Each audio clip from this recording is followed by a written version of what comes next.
All right, Andrew, I think we are live. All right, wonderful. Yeah. So I guess this is really going to go kind of a fireside, both ways kind of style. So, Fantastic. yeah. So I guess I'll start. I guess, I mean, introduction is as good place as anything else can be, right? So my name is Harumi Urata-Thompson, and I am currently I'm working as a CFO of Celsius Network. And so like in a more sort of a standard crypto, if there's such a word as a standard crypto, and that's something that we do day in day out. So I actually did start out as a traditional finance investment banker, and the traded derivatives was the first thing that I did. And we all actually kind of joke with each other that if we spent some time in the derivatives in finance, inevitably we all end up here. So that's my background. I went into fintech very, very early on, long before the word like fintech and an artificial intelligence and all that kind of stuff were there. So, I always say I created the trend. Anyway, that's my background. I started at Celsius at the beginning of this year. So I'm still relatively new, but the company is also only 2.5 years old, or whatever it is. So I guess the company is pretty young too. How about you, Andrew? Yeah, so I've been in blockchain now for over 10 years. I got involved in February 2010. I was CEO and co-founder of the Coin Tree. We're the first doing multi-sig security storage solutions back 2011, 2012, 2013. Worked with Bitcoin Core, the Bitcoin Core dev team to get multi-sig live with Bitcoin in 2013. After that, I found my way into the hedge fund space, where I was running due diligence and fundamental analysis engineering teams for hedge funds, a lot of which was crypto specific. I'm an engineer background, um, and ended up becoming a partner at TLDR Capital, which was number one ICO advisory firm globally in 2016, 17, and 18. And now I run blockchain for all of Republic. So I'm sure most of the people here are very much familiar with Republic, and really have three major channels, major offerings. We're really well known on our retail crowdfunding side, being pretty much the number one crowdfunding platform, Reg CF platform in the country. We have a large venture arm known as Republic Labs, does venture syndication allocation through a large LP network. And then we have the blockchain division. Blockchain division includes our advisory arm, includes our tokenization platform, and our recently launched token sale platform. So it allows us to do our token sales with our investor base of over 1 million users. So super excited by that. And this year's been wild, and I expect nothing different from the upcoming 2021. Gotcha. So then let me ask you first, and then you can ask some question after you answer my question. So Sure. in my case, because I am sort of dealing with, as I said earlier, some more straight up cryptos on a day-to-day basis, and then like we are the project, and the kind of coins come to our way, and we kind of turn around and deploy all the coins, make money, and then pay on all the coins that come to us. So we don't necessarily see projects the way you guys do, right? Sure. So, and I think because today's theme is non-fungible token, and it's something that not necessarily everyone is still very, very familiar with. Maybe like you can kind of share with us how the sort of like project that may go through your platform may have changed, or is it going up, or is it kind of sideways? It's kind of coming. Maybe you can tell us a little bit about the big picture of what the NFT scene sort of like looks like right now. Yeah, and the NFT scene is getting hotter and hotter. I think one of the things that's really held the NFT scene back for the most part is just that the technology just wasn't there yet in parallel to the compliance frameworks required. So custody has been a huge issue, and true institutional custodial solutions has held quite a bit of money out of that space, both from the NFT side and really just a true speculative chains as well. So now that banks in the US are now being allowed to be able to custody a lot of different crypto solutions and a lot of different crypto products, that's opened up the market, in particular NFTs, drastically. So we're seeing a lot in the NFT space start to move, and whether that's something that's very easy to understand from a collectible standpoint, or something that's maybe a lot more complex based around permissions and accessible permissions. now that has really materialized into reality, both from on the technology side and with the compliance backing. So I think over the next 6 to 12 months, you're going to see a lot of deployment, not just from a capital's perspective, but also just from an interesting technology perspective, because of those restrictions are really starting to lighten. So it's a really exciting time in the space. And on the NFT side in particular, it's really jurisdictionally driven. And so with these things being opened up in certain jurisdictions, it's going to open up the floodgates in certain cases. Okay. But tell me, I'm curious. So, like, I mean, from where I stand, right? For example, like, some of the custodial sort of solution that we use, it's before we start supporting a new coin, new token. One of the questions that we always have to ask is, can we support this in the current environment? So, is it an ERC20 wrapped coin or not? That's like one of the big questions that we have to answer, right? So something like NFT. I mean, how do people really kind of like support the full infrastructure? Because you kind of almost have to find solution by solution, right? So yeah, and that's a great point. So when you're looking at the base layer protocols, I mean, it goes far-reaching, way beyond just the Ethereum chain, right? And your ERC20 or ERC 1404 frameworks.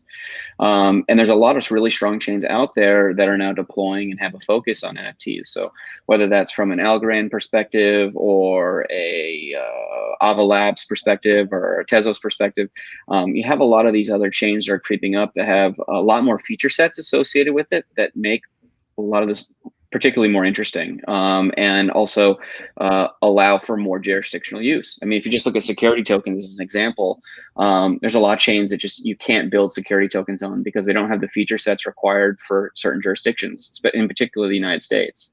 So if you look at, we'll use Algorand again as an example. Algorand's ASA 2.0 platform, the Algorand Standard Asset Platform, is really focused on security tokens as well as certain Tezos features and or Aava Labs. And those features include whitelisting, transfer restrictions, clawbacks, mint, burn, all these items that are required, and that have a lot of centralized based features, which can be counterintuitive sometimes to what people see blockchain as, but are required in order to be able to operate within most of the major jurisdictions. Okay. All right. And then, again, sort of like, talking about jurisdictions and somewhat the regulations. I mean, I know that you're a little bit more on the technology side, but because we all wanna learn whatever you can share with us. So let's talk about a little bit on the regulation side, right? Even when you're talking about something a little bit more straightforward, something that can be kind of like more currency-like, if you will, right? We still don't have too many countries that came out with this is exactly the kind of protocol that you have to follow. This is the regulation that we're going to regulate you by. So for those people who are involved in NFT, what are the kind of things that they have to watch out for other than technological difficulties? Yeah, almost no country has taken a hardline approach on the technology, mainly because there's just a lack of understanding of it, and that even goes for the U.S. They just don't have the resources to be able to put behind it to build out the understanding. Of all the departments in the U.S., SEC is by far the most sophisticated, and they even struggle with understanding how to build proper frameworks for people to work around.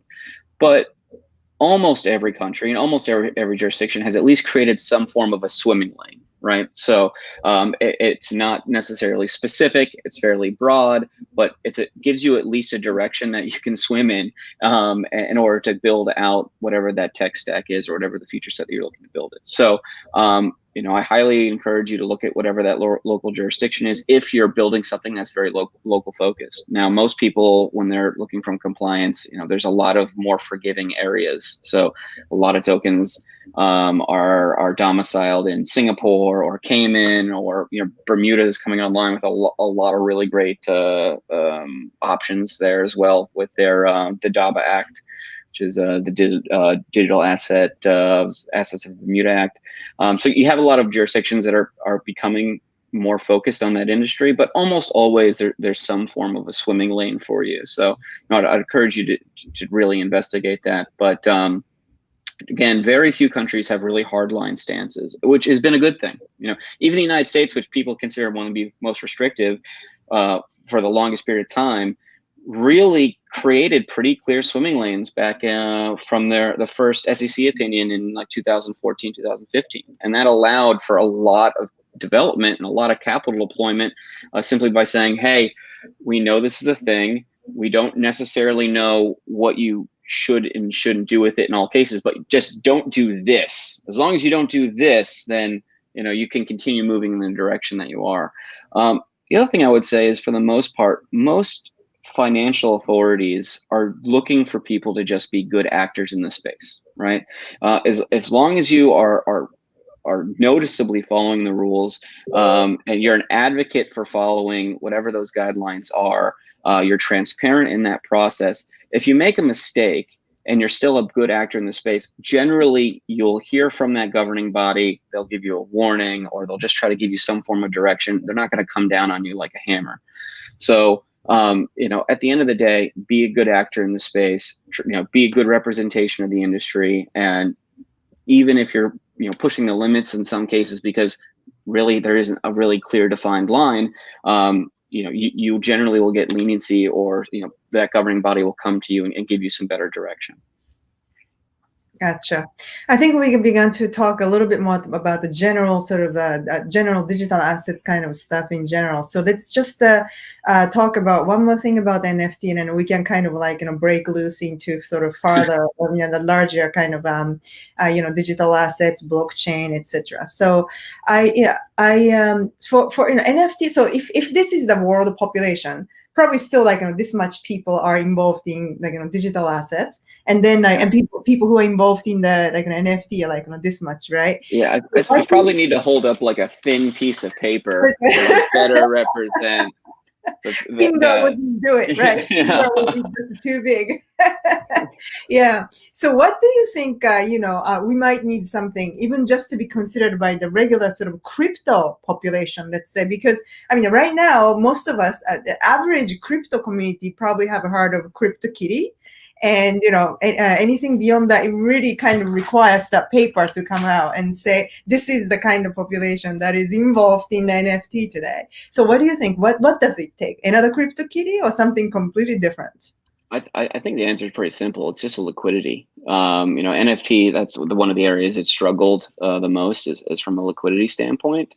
And proper exchanges that support that nature of a token.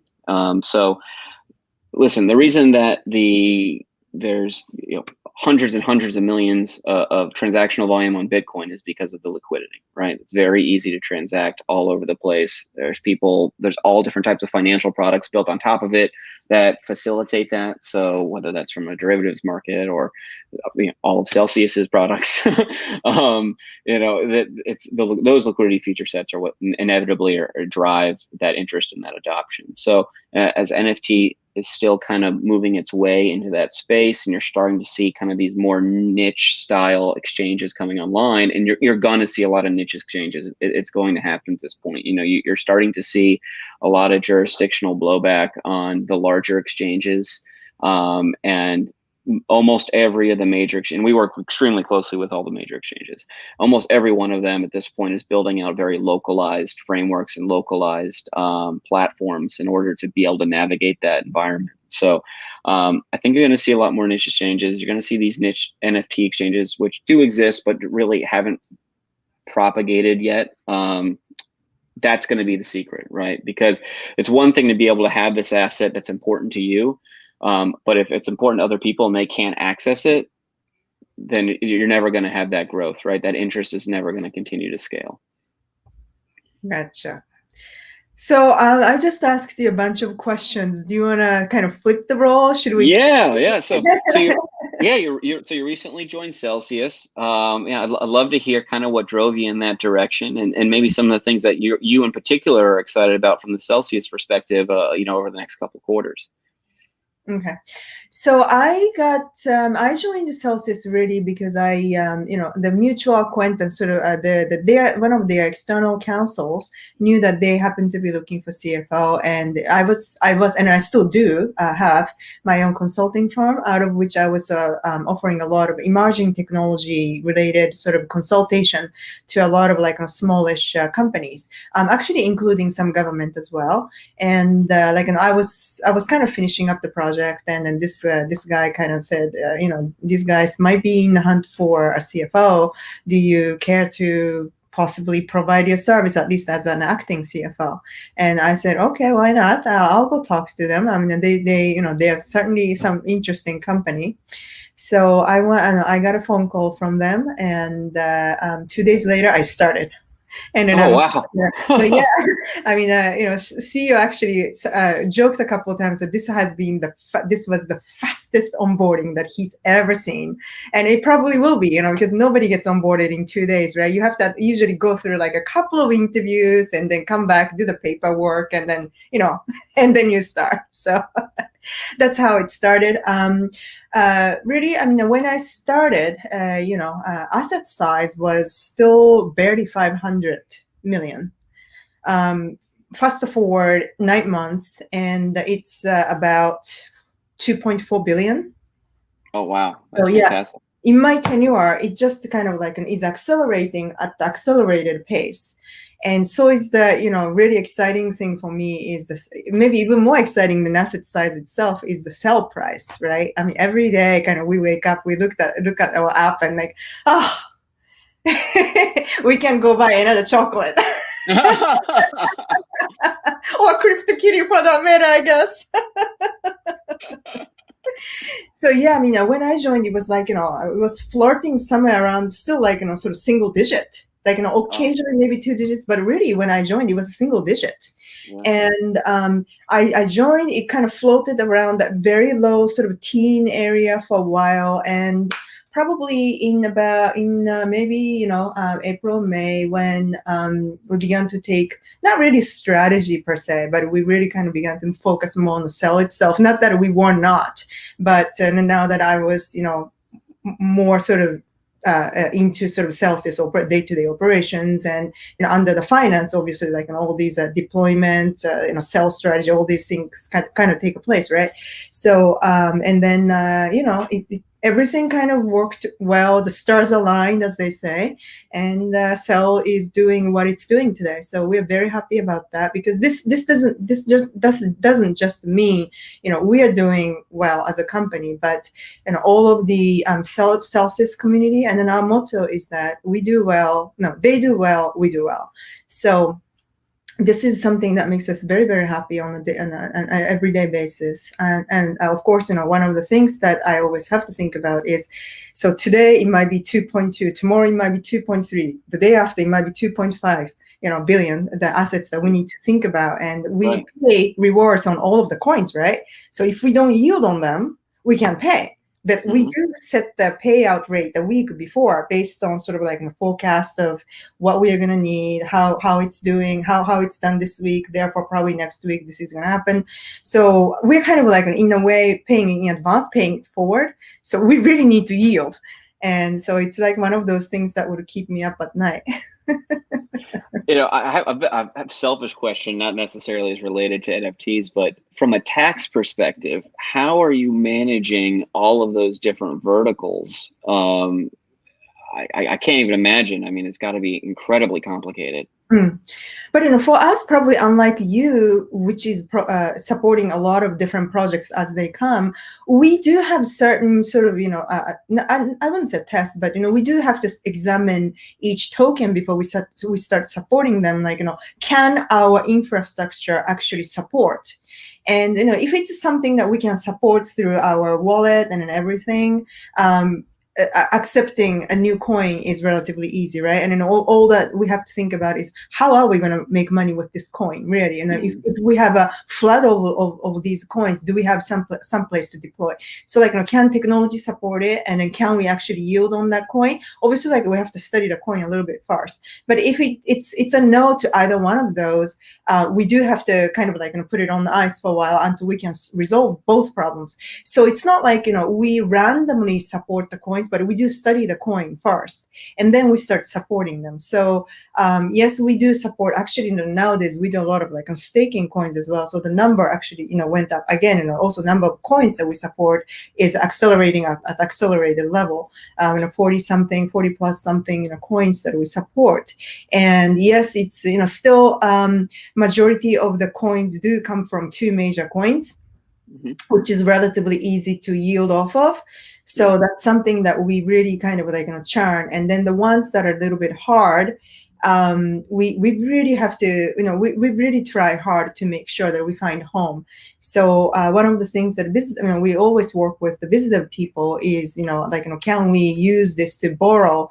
Can we find the institutions that are into this kind of like more like altcoin, sort of trading?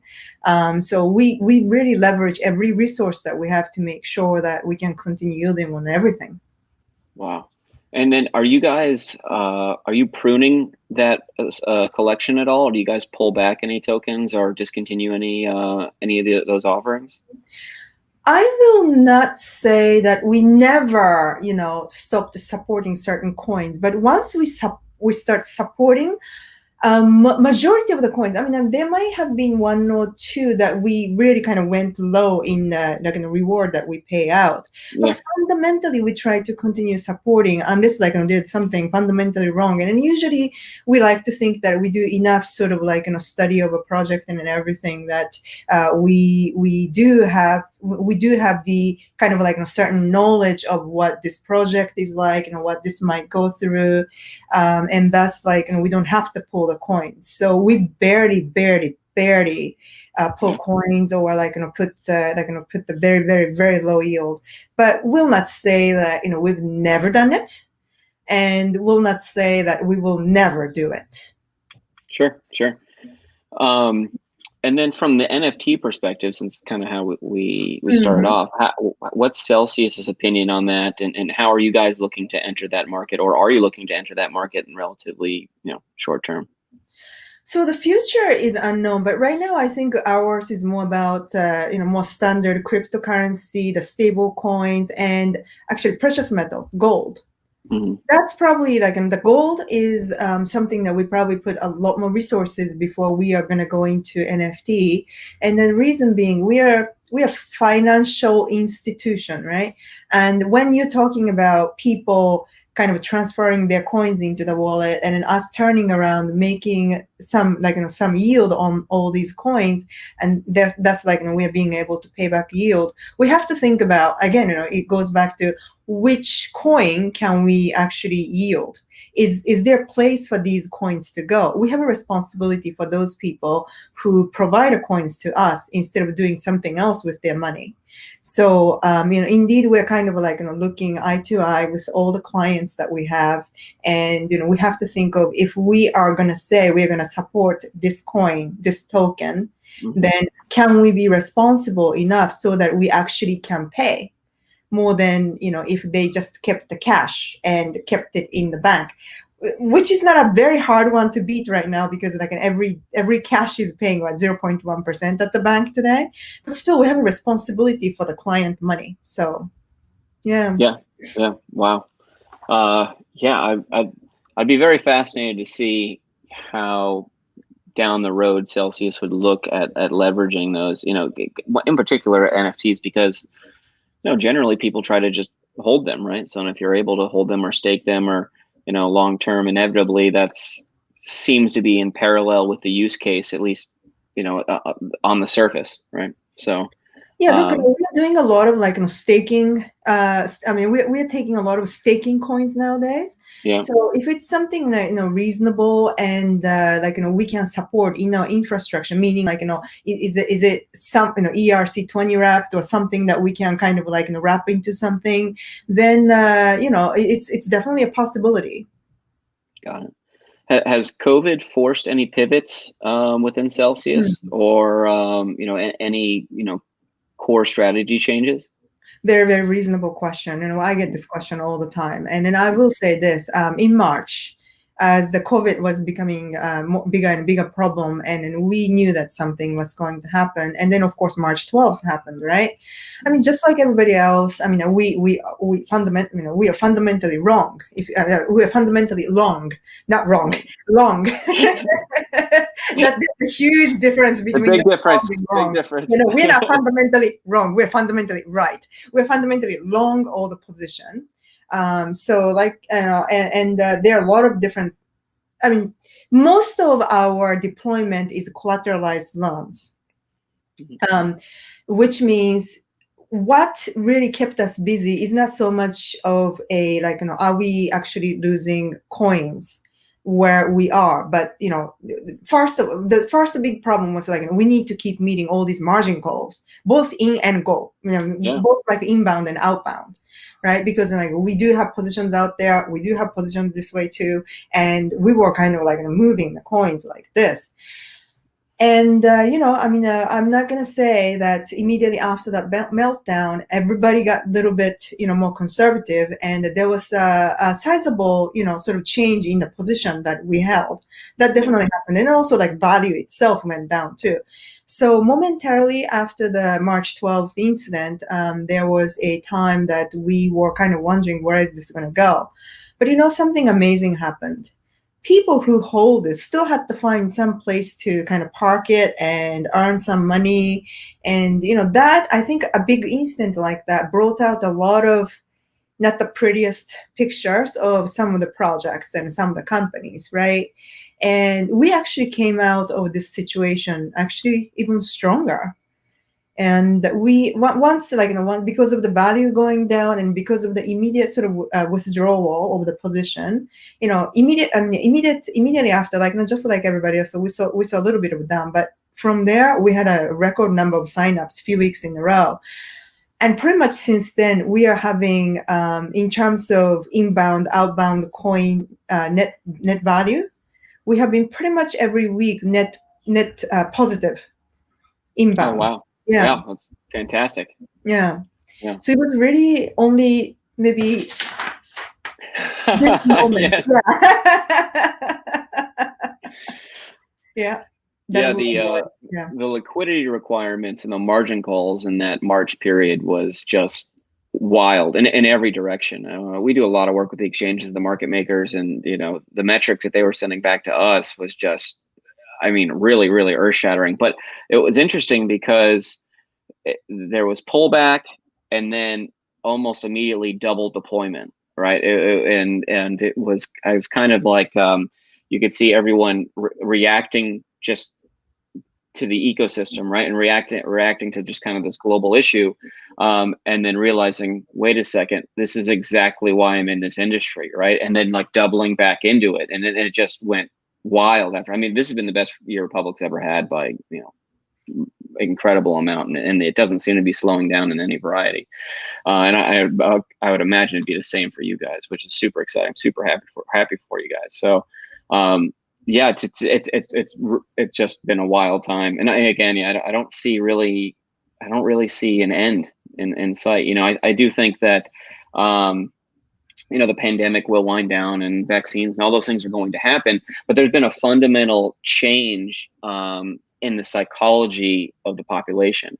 And you can look at that far beyond just blockchain. I mean, look at that from a remote work standpoint, right? I mean, it forced the hand of a lot of people to learn how to operate in that mentality and learn how to operate from this like self-starter concept.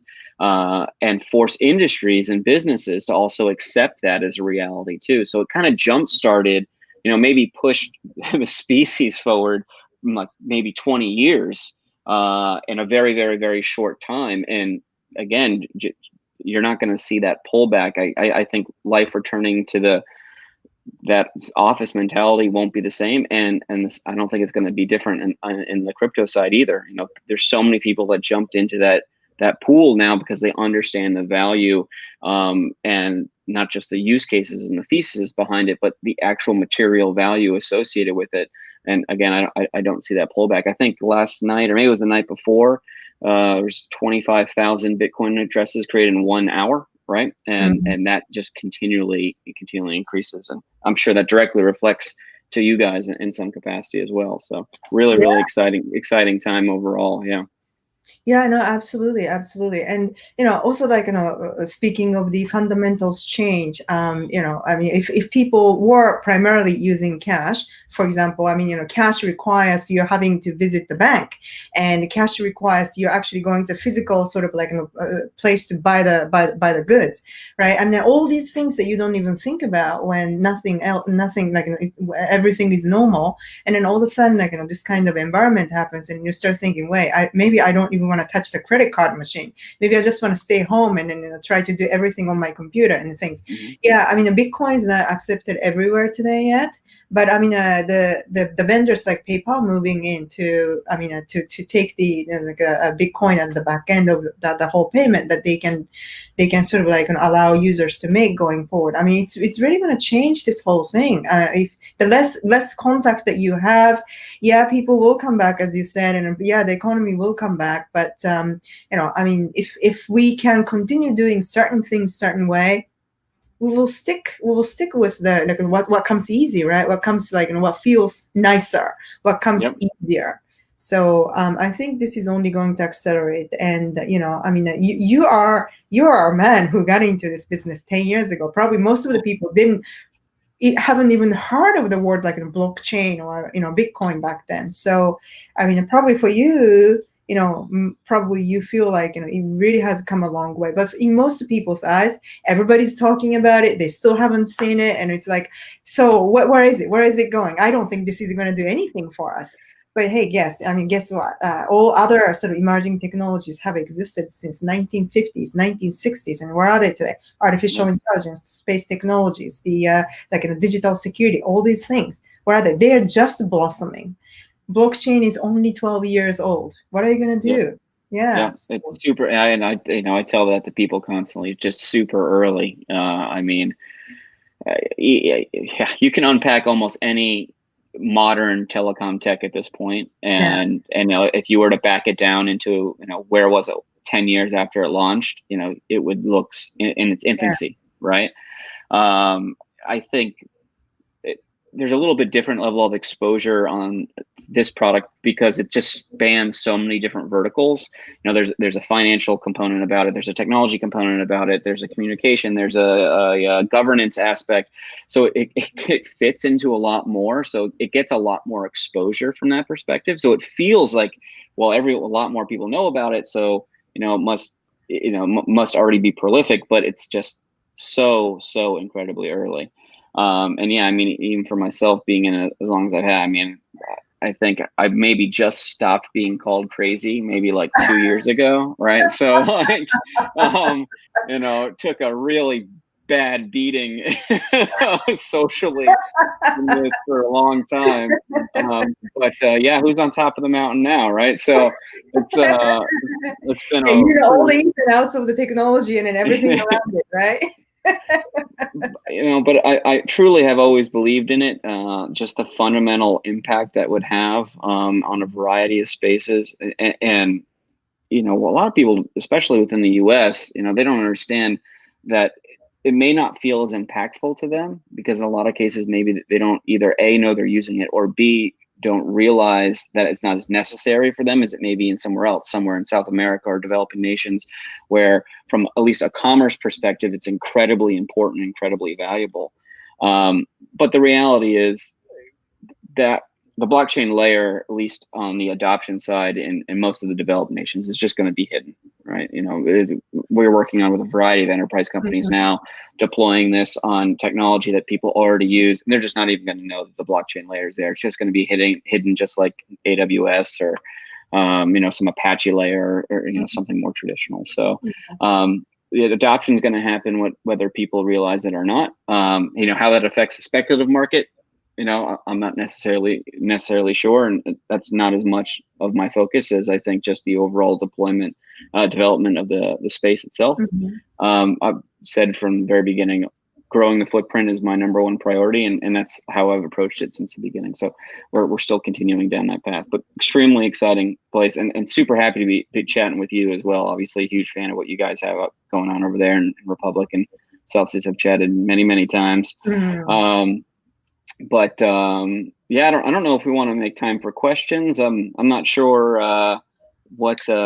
Yeah, no, I don't think. I mean, I know usually the comments come through, but I think because we started late, probably most of the people are going to be watching on the recorded session side. Sure. Yeah. So probably I mean, we've been already talking for about 45 minutes. I think we can probably call it a wrap. So let's just say a couple words, and then we turn over the microphone to the next group, so to speak. Sure. Well, I'll kick it off. Just thanks to the Blockchain Center for putting these on. I mean, the more of these that you can do, you may not see the impact of this type of content right away, but it really has the ripple and butterfly effect that spans not just a couple of days, but months and years into people's development and learning. So super thankful for them. Please keep doing what you guys are doing, and really appreciate the time that you made as well. Thank you. Yeah, and I concur, Andrew.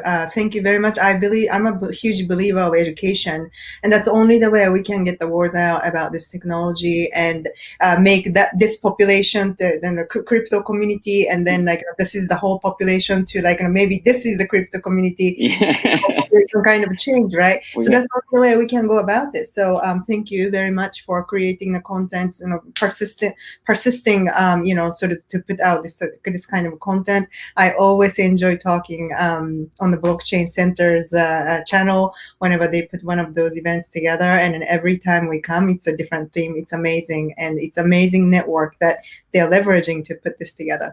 So thank you, Blockchain Center. And it's been great chatting with you tonight, Andrew.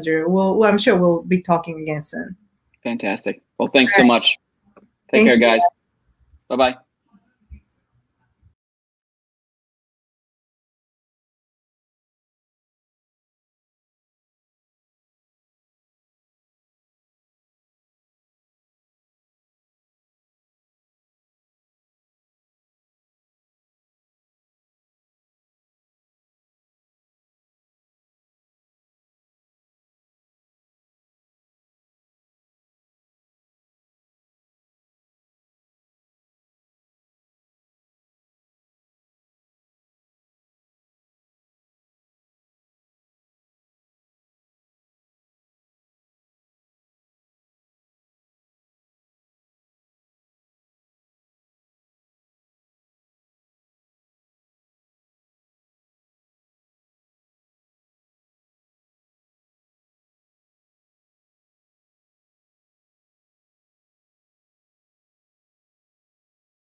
excited to be here for Hong Kong Blockchain Week and the Blockchain Center. I'm based in Singapore. My name is Jesse. I am the co-founder of Aavegochi and a number of other NFT projects built on Ethereum. So I've been going to Hong Kong Blockchain Week for many years now. Always one of my favorite times of the year. And this time, I'm happy to join virtually, but not too far away. I am over here in Singapore. So yeah, definitely in the neighborhood. And today I want to talk to you guys about this year has been a huge breakout year for NFTs, non-fungible tokens, and digital items, digital collectibles, and blockchain gaming.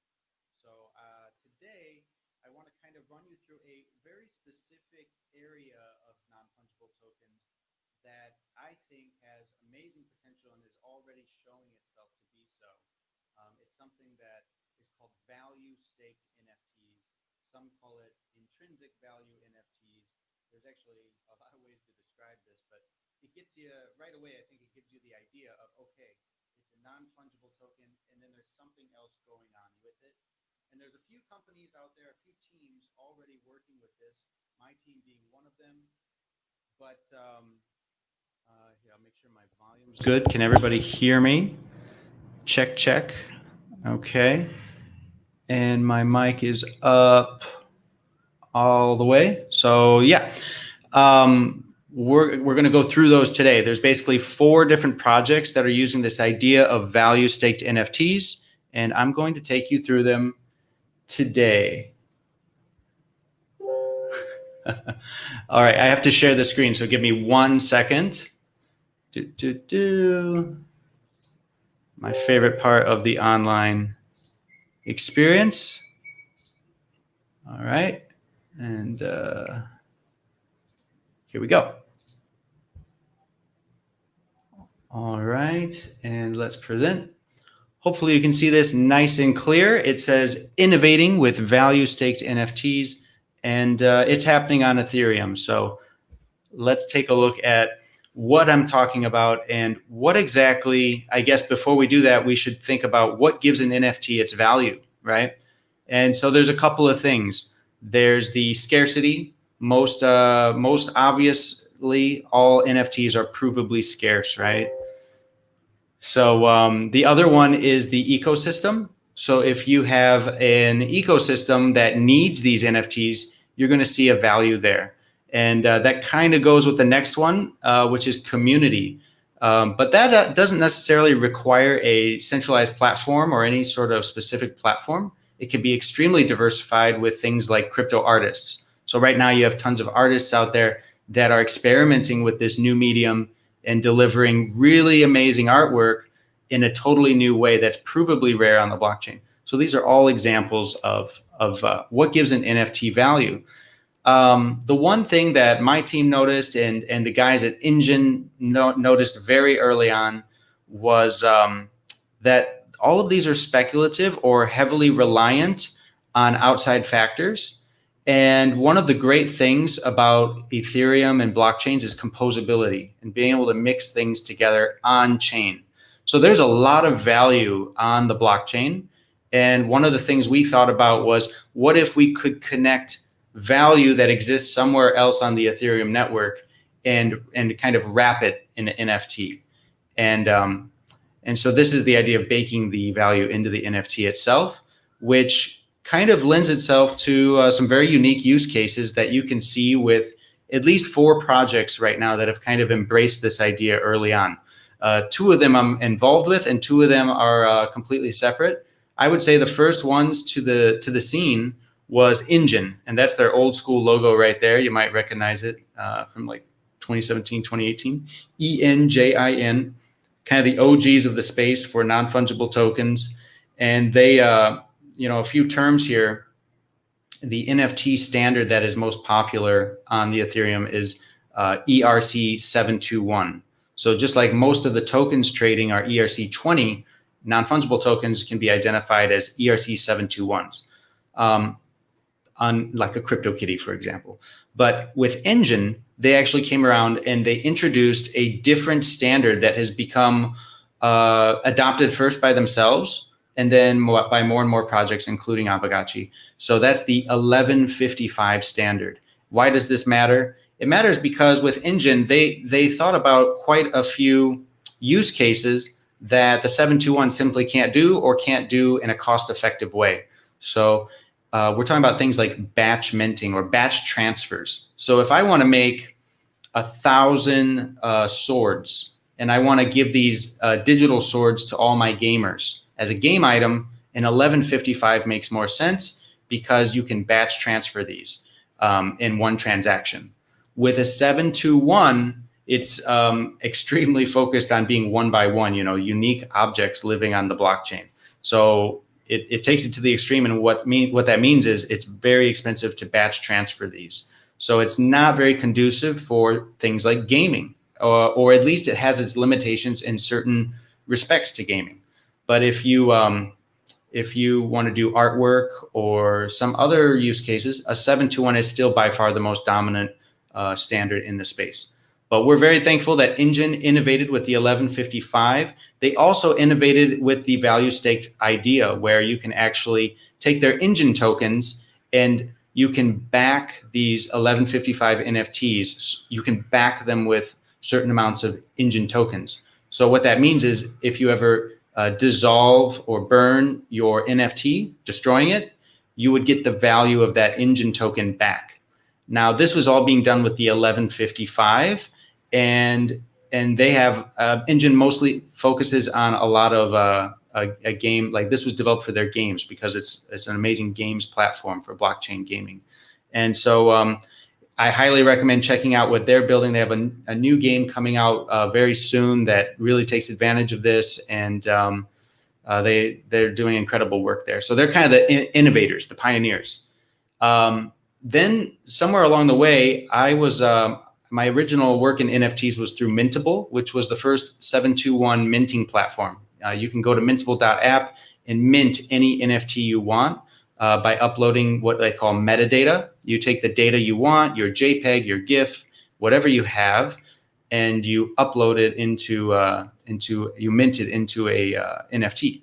While I was working on that was like 2 years ago, I was also participating in the Digix DAO. Digix is a Singapore-based company, but they have a DAO that's exists globally, and this DAO was all about taking their gold stablecoin and helping it to get more adoption.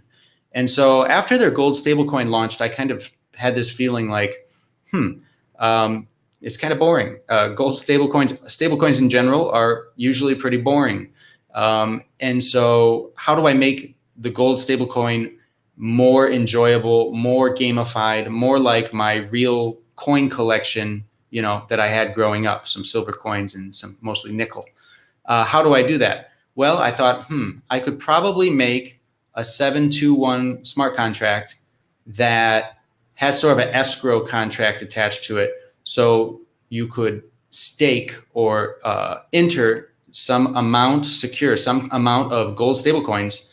And then the result is you actually are able to mint a gold 3D high definition stablecoin, but it's an NFT.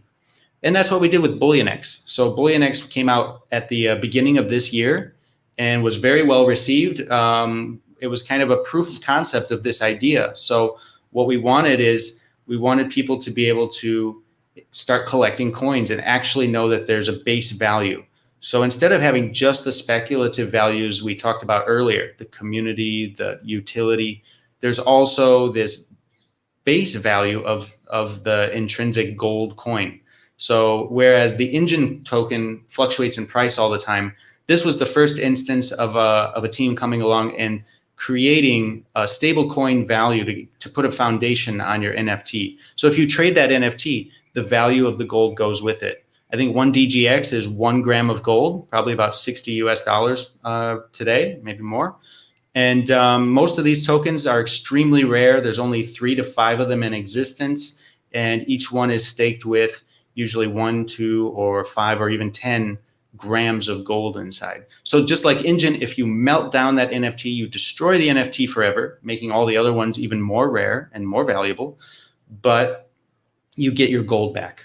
So this is a kind of, some people refer to these value staked NFTs also as wallet NFTs. They're NFTs that are acting as wallets. They're holding and securing a very specific amount of tokens for you.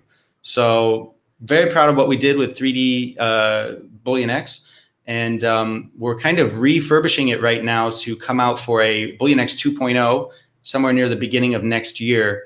And that will exist on layer 2, because if you guys have been around for the last few months, you know that the DeFi wave kind of proved that when things really get cooking on Ethereum, you end up with really high gas prices, and that makes minting NFTs pretty expensive. So we're moving to layer 2 with Bullion X, but I think it's a great example of how you can combine NFTs with value staked behind them.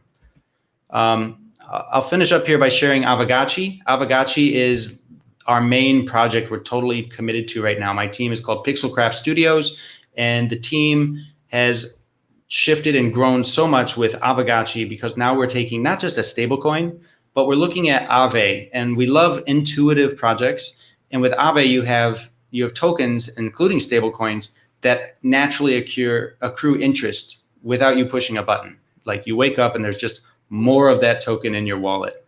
So with Aavegochi, we're kind of taking what we did with Bullion X, what you see with Engine, and we're making cute pixelated ghosts that kind of act as a piggy bank, but is also gamified.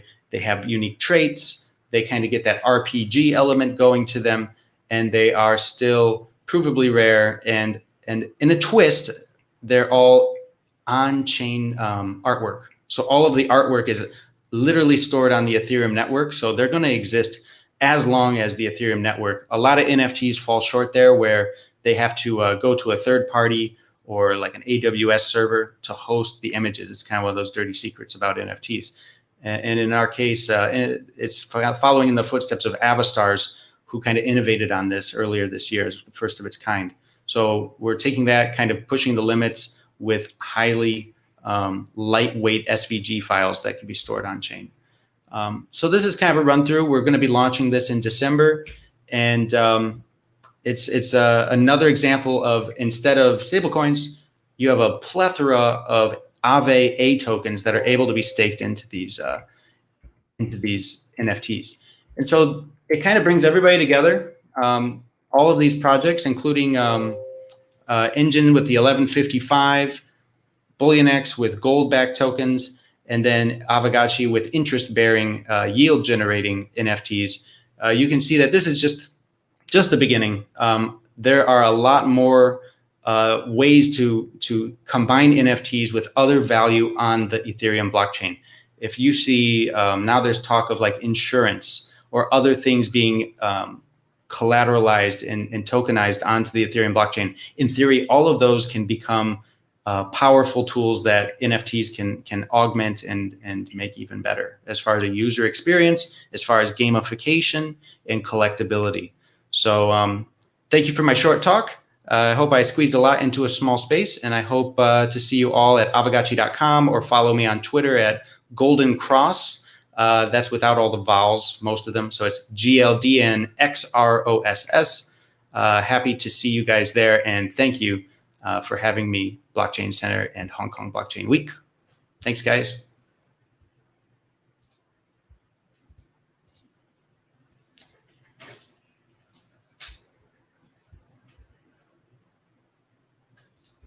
Okay, so maybe I have a little time here, and because I see I'm still live. So I guess I could go a little further and just, when I mentioned that insurance, like let's just play that out. And it's very interesting what you could do. With Aavegochi, you have wearables. So we kind of take the best of both worlds. The wearables are 1155s, and they are under a parent NFT, which is the 721. So we actually combine the best of both worlds. So what if you had an 1155 wearable, and it actually represented or was hardwired via a smart contract to not just a value like an A token, but to a token that represent an insurance policy? You could do that. And then what we would do is we would gamify it. You would see a safety helmet or safety goggles, and those rare safety goggles would actually come with whatever insurance that may be. It might be prevention against a hack, right? Like all of this stuff is DeFi, and because of the composability, we can start to take really complicated concepts from finance, and we can start to put a very friendly layer on top of that, with insurance suddenly being pixelated safety goggles, for example. So that's part of our initiative here with Aavegochi, is to make DeFi more approachable, and using the NFT to do so. And value staked NFT is really key to that, because then we're able to take these complicated things happening in the DeFi space and put a very friendly face on top of them. Okay, so yeah, I just watched some comments come in from our Telegram. We're also on the Aavegochi Telegram. It's just at Aavegochi. And, one I didn't mention and should have is a project called Charged Particles. So Charged Particles is another value staked NFT project that's ongoing. I highly recommend checking them out. They do a similar thing where you take a value, you stake it to the NFT, and you let it over time kind of charge. So there's the yield that's growing.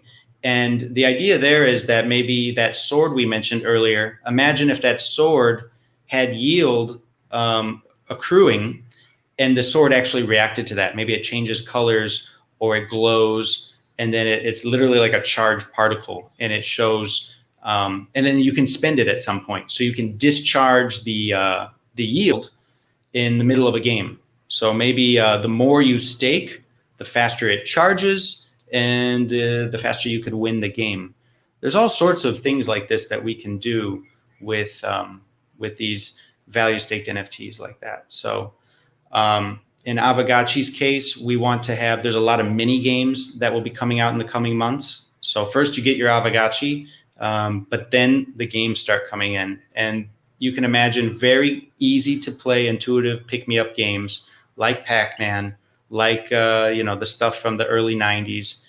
Except this time around, when you play that Street Fighter, your health bar could literally be the staked collateral from your Aavegochi, the collateral staked to your Aavegochi. That's pretty exciting to me.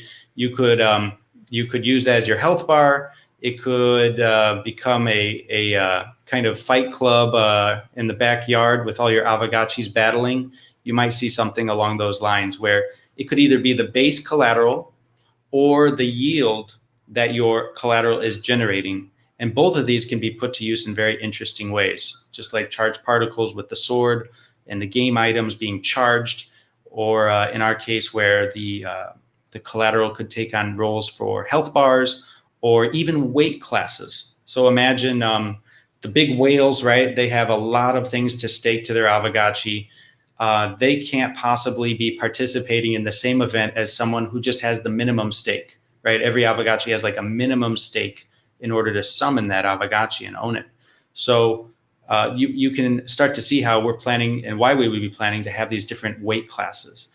And then you get to battle with people in your own weight class, and there's different rewards for that. And it gets very RPG-like with the XP. But all of this is made possible because the NFTs on chain have this value inside that's easily quantified. We know which weight class you belong in. And it's really a whole, to me, it's like a whole different reason to play games. It just becomes that much more interesting. It's kind of like, in a way, made for adults, because we're playing with real money here in some instances. But it really comes down to how you apply it.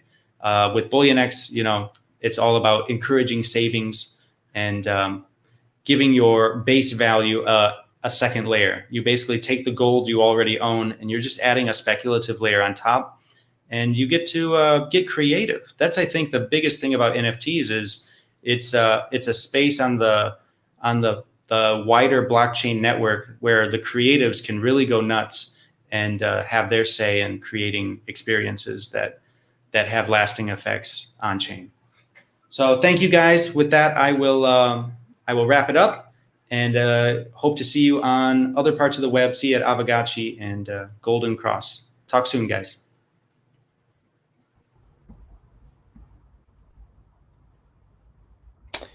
Hey everyone, my name's Devin Finzer. I'm the CEO and co-founder of OpenSea, and today I'll be talking about just a few product updates that we've been working on. So I will go ahead and share my screen. So let's see.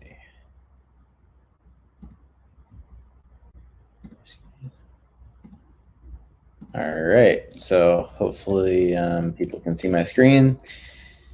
So, oops.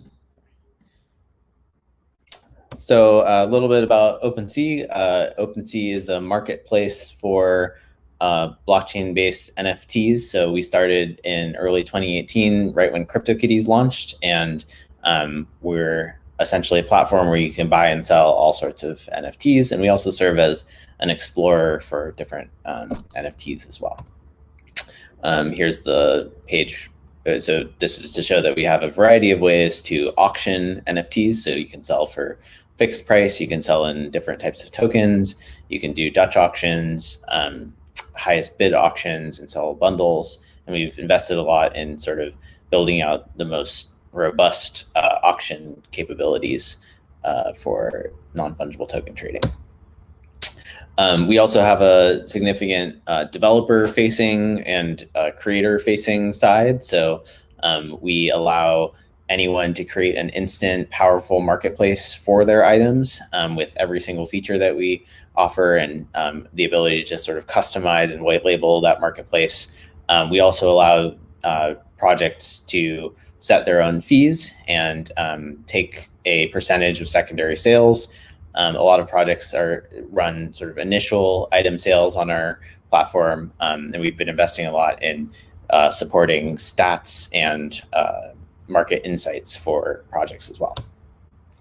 So to talk about a few of the features that we've been working on at OpenSea, if you are already familiar with the platform, one feature that we've been working on is better exploration of different categories on OpenSea. So I'll go ahead and go to the site to show you a little bit about what this involves, but we've now categorized all of the NFTs that are on Ethereum for the most part. And you can drill down into these specific categories. So for example, if I want to see just art NFTs, I can go to the art page and see what was recently listed, what was newly minted, what's currently on auction.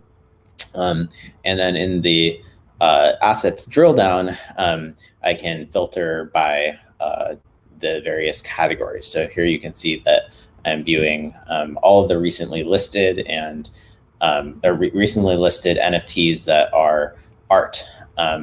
And of course, we have all of our filters available, so you can go and drill down into a specific collection. So for example, you can filter into CryptoPunks. You can also select multiple collections at once. So if you want to select both CryptoPunks and Super Rare, you can view those at the same time.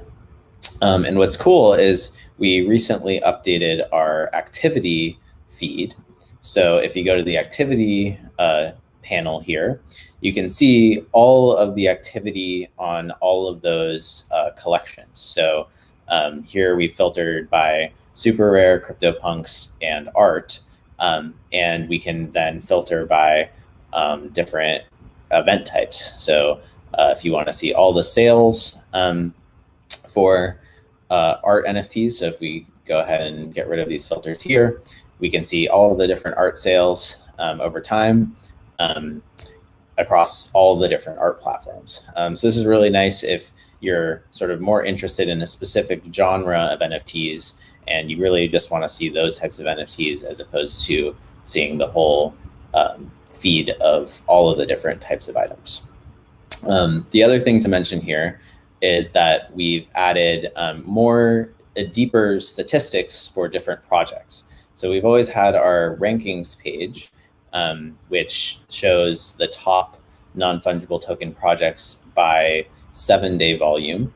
And now you can drill into those projects. So let's look at an example. Let's look at CryptoVoxels. And you can see the trading history and the price history over time. So This is the activity feed for CryptoVoxels, and it's an interesting market to look at because you can see that way back in 2018, these things were selling for 0.1 ETH, and there's been pretty dramatic increase in the excitement around the CryptoVoxels project, and now the average price is around 1.6 ETH. You can drill down into different time periods here. So if you want to look at the last 90 days, you can look at the last 90 days of price history. And then again, you can filter by just sales of these assets. And so we'll be adding more and more advanced functionality for people who want to explore the history of different projects. So that's one area that I definitely recommend checking out. Another update is we have invested a lot in our in providing really the richest metadata for assets.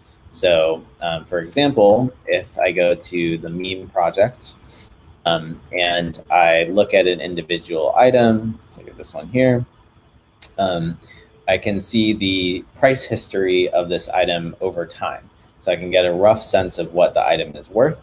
I can also drill down and see the top owners of the item. So this will sort the owners by the number of assets owned. So you can see full ownership of this.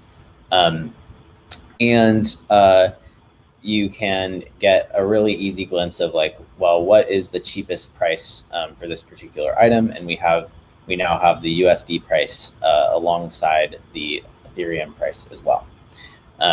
We've always had the ability to do offers on items. So you can see here that this is sort of the view of what offers people have made on the item. And another thing we've added a little while ago is the ability to expand the view. So for really high res art NFTs, you can click in and see an expanded view of the asset. You can also drill down into the various properties. So if you wanted to see all of the items from this particular artist, you could click on this property and see those.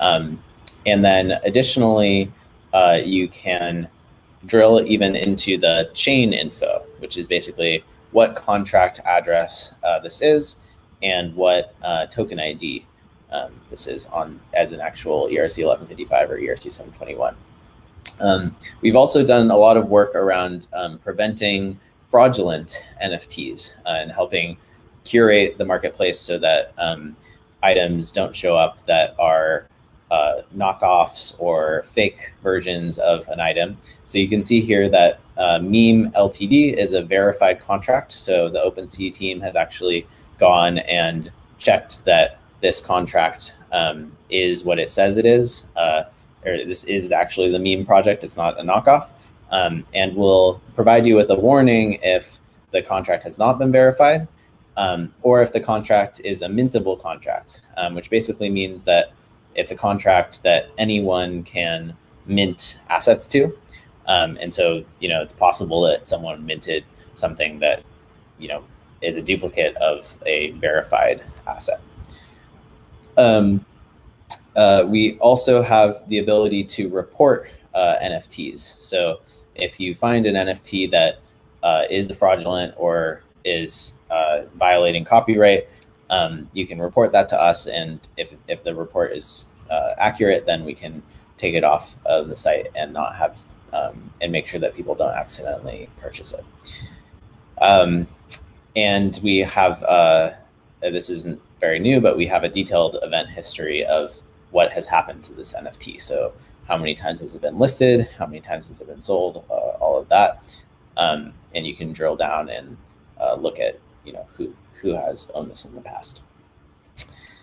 Another update is we are starting to add more social features to OpenSea, starting with simple things. So for example, on your profile now, you can set your profile image to whatever you want. So you can upload your own profile image, and people have been really excited about that. And we'll be layering on additional social features as time goes on. Another exciting update is audio NFTs. So there's a number of examples live on OpenSea of NFTs that have music attached to them. So this is one from DAO Records. So if we go ahead and click this. A strange dream with Zoe Zephyr. I want to hear your voice. I want you. Then you can go ahead and play the asset here. And we've also done, relatedly, we've been investing in making animations and 3D models show up really nicely on our site. So for example, if we go to this asset here, we can click into it and then drag around the model and kind of explore it and even zoom in and stuff. So that's kind of a exciting feature for people who are exploring these other sorts of NFTs. In terms of other updates, let's see. So this isn't super recent, but we've done a lot of cool partnerships with virtual world projects. So this here is a screenshot of the OpenSea Mall. And this is essentially an art mall that we have built inside of Decentraland for artists who work with OpenSea to display their art. And we had a kickoff event a little while back. We've also done a lot of work with crypto voxels. So we recently attended the WIP and support various social tokens that people use inside of crypto voxels to buy and sell NFTs. So for example, the WIP, which is a event that happens in crypto voxels, now has a number of NFTs that are for sale in their native social token, which is called WIP coin. So you can go ahead and filter by assets that are on sale in WIP coin. And even if you own some WIP coin, you can actually purchase NFTs on OpenSea with WIP coin. So for example, a lot of these are I guess like sort of screen grabs of moments inside of Decentraland. So here we have a like something happening inside of crypto voxels, and you can see that there's a number for sale denominated in WIP coin.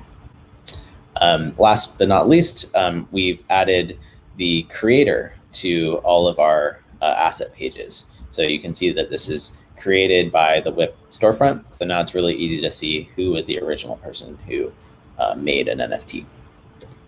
And just to highlight a few other cool audio NFTs, I believe this project has some pretty interesting ones. So here's an audio NFT, and we can go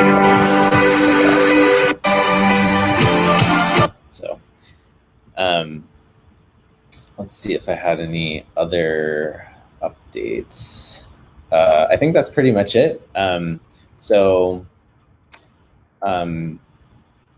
Yeah, feel free to reach out to us. We're on Twitter, we're at OpenSea, and you can always reach out to me at Finzer on Twitter, and we're always happy to chat about new features and new things going on with the product. So thank you so much.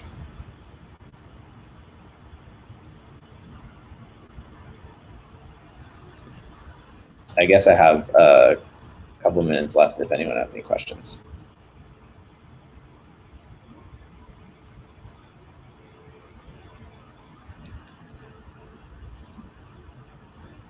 Oh, it says I have 5 minutes left.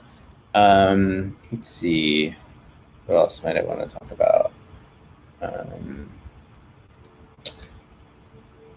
Well, I can give a quick, or I'll share my screen and do a quick, actually one thing that might be interesting to talk about is we are launching a bunch of updates to our storefront manager. So for those of you who aren't familiar with our storefront manager, I'll go ahead and share my screen again. It's basically a way to create your own NFTs. And traditionally, it has been a little bit expensive to create NFTs on OpenSea because we allow you to, or we require that you deploy your own smart contract. But pretty soon we're going to be releasing a new system that will allow you to mint NFTs a lot more cheaply. And we'd love for people who are involved in art and collectibles to try it out. So if you're interested in that, feel free to email me. My email is devin.finzer at OpenSea.io. Another thing that we're always excited about working with teams on is if you have an NFT project and you want to do an exclusive sale of assets, we're excited about working with teams that want to do exclusive auctions. So an example from recently is a team called So Rare, which is one of the top NFT trading card projects. So they're currently auctioning off a number of their most rare items on OpenSea through a series of English auctions. So we found this can be a really interesting way to kind of engage both communities, right? Engage our community of crypto collectors and crypto enthusiasts, and then also engage the existing gaming community or the existing community around the project. And so if you're interested in that, definitely feel free to shoot me an email, and we'd be happy to help. And let's see if there's anything else to add. What else have we been working on? I guess in the near-term roadmap, we'll be working to support other blockchains. So our team is hard at work on looking at the whole ecosystem of blockchains out there and figuring out sort of what are we going to launch on first in addition to Ethereum. And so stay tuned for some possible updates regarding that. And let's see if there's any chat questions. Okay, so there's a chat where there's Justin says we work with Sandbox, Wearable, etc. Yeah, so we hold on, make sure stop sharing my screen. So we support all NFTs on OpenSea currently. All 1155, 721 OpenSea, or sorry, NFTs, and so basically any project that is that has an NFT deployed will automatically show up on OpenSea.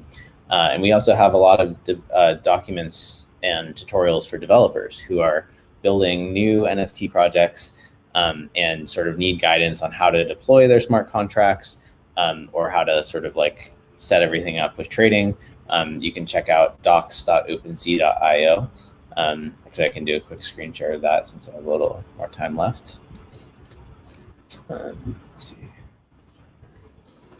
Docs.opensea.io. And this is sort of our developer hub. It helps you learn the concepts of ERC 721 and go from having sort of an idea to fully deploying your contract and getting it listed on OpenSea. So if you're a developer or you're excited about diving deeper into the tech side of things, I definitely recommend checking out these developer tutorials. And they also will tell you a little bit more about how things work underneath the hood. And also here we have docs for doing an initial item sale on OpenSea. So this is a little bit different than just integrating your NFTs and ensuring that they show up on OpenSea, but rather this is the ability to mint arbitrary number of NFTs in a sort of initial sale format. So that's worth checking out as well. All right, I think that's it for me. Thanks so much for having me.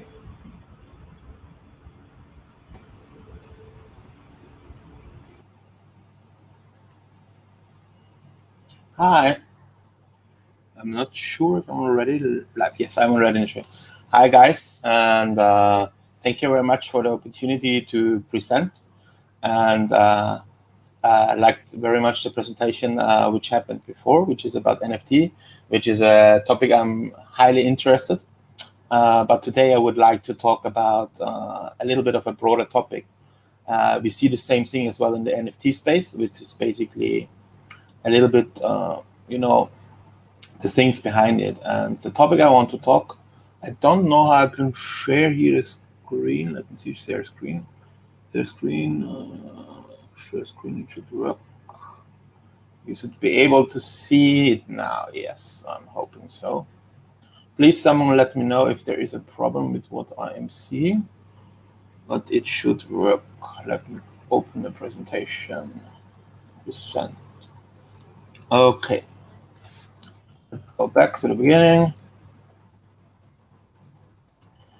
So what I will want to talk about is this: why basically, when we're talking about blockchain, there is one thing which is in all of our mind. Besides the whole thing about investing, there's also something you need to build all these applications. And the base idea behind it, applications are built centralized, but we are like more in a decentralized environment. So there's something which is called the apps, and the question is, more or less, where are the apps at the moment? Because everyone is talking about decentralized finance, which is highly how to explain that quick, influenced through the apps. Something like Uniswap is a fully decentralized application.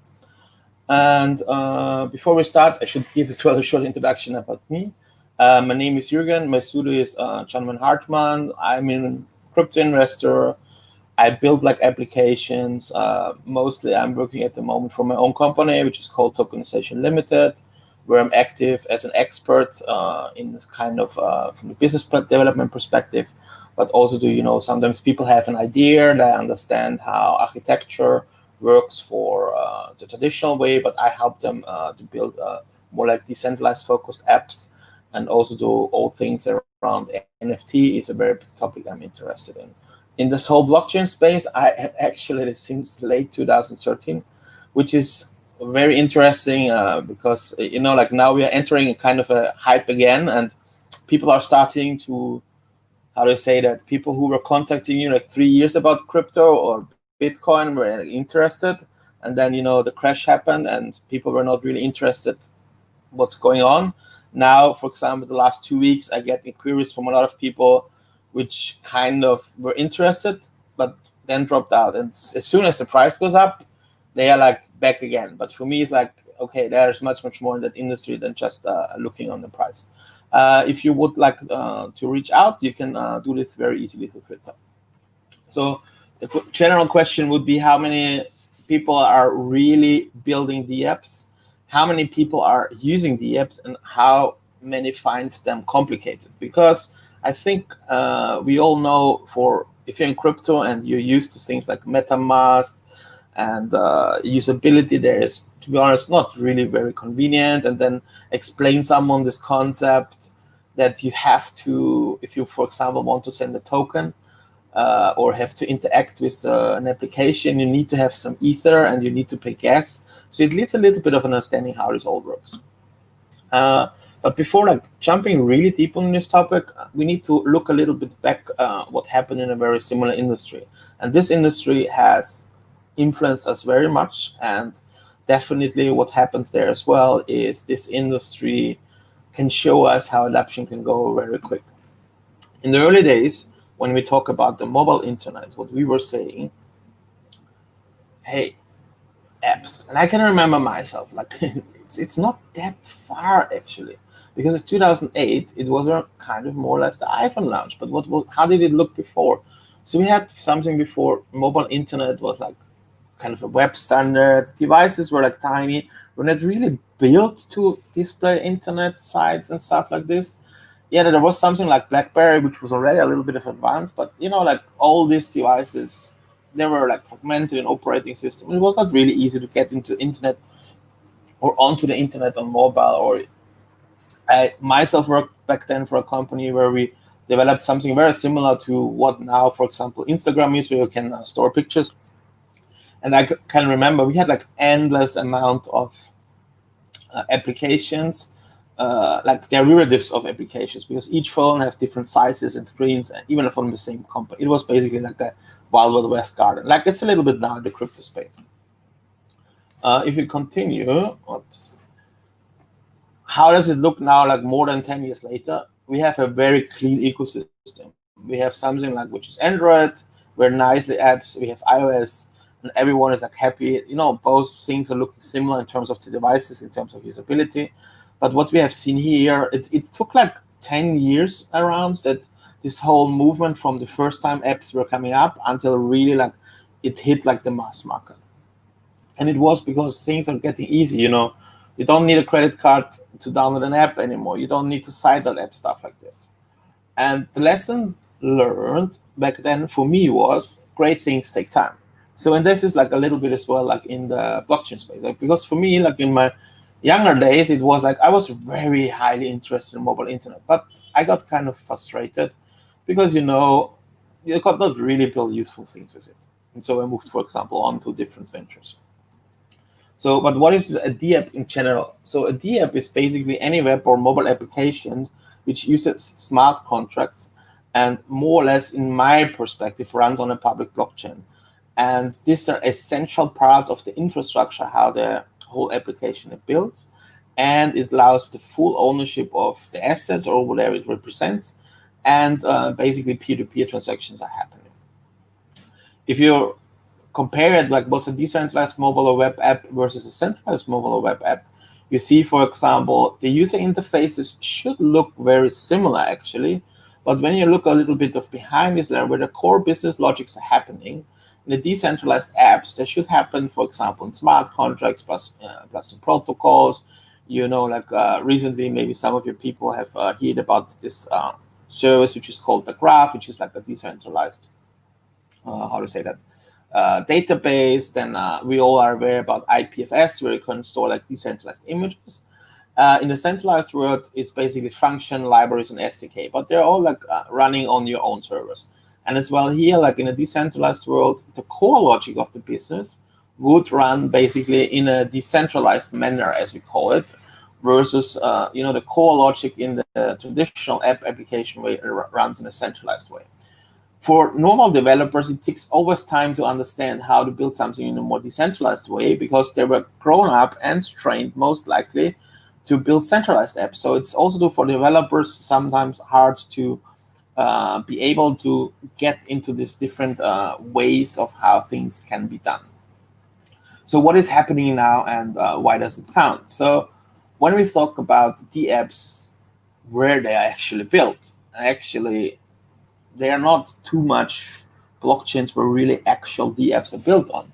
The most popular one is still Ethereum. And then, in EOS, despite all its problems, but there's still DApps running as well. And then on Tron, yes, there are some side chains. There's some middle layer stuff where DApps built on. So recently, like, for example, XDAI. But, they're fairly small in the usage as well. What is happening right now? Most of the famous DApps have to do something with trading. Like we're all aware about Uniswap, we're all aware of this decentralized access, and very highly about some gaming stuff. If you talk about gaming, there are different things like normal games, but also like more like casino-style games because it's decentralized. For example, EOS and Tron, the most used apps are there really like in the gambling gaming space, but that's okay for the beginning. Like internet, it's also to like was driven forward by online casinos and stuff like this. So that's just like how ecosystems are developing. What is happening right now in Ethereum? Definitely, there are two areas. What I'm feeling personally is this whole decentralized space. Like MakerDAI, Uniswap, all these staking apps, Compound. Decentralized exchanges, but as well as the presentation before, for example, like OpenSea, where certain elements are decentralized, not everything. Then something like Reb, like decentralized marketplaces, also do like everything which has to do like with a lot of this NFT art stuff is decentralized, for example, like as well, like 3D environments, like crypto voxels and stuff like this. So when we look at EOS, it's completely clear. It's mostly has to do with online gambling in a very traditional form, with simple casino games, and definitely on the EOS, they're trying to do something in the decentralized finance way as well. But I think so far they missed out strongly on that area. If you look into Tron definitely has something going on. Also, Tron was always very popular for gambling, and recently is catching up, like as well on decentralized exchange. I have to be honest, I have forgotten in this presentation also do like Binance Smart Chain.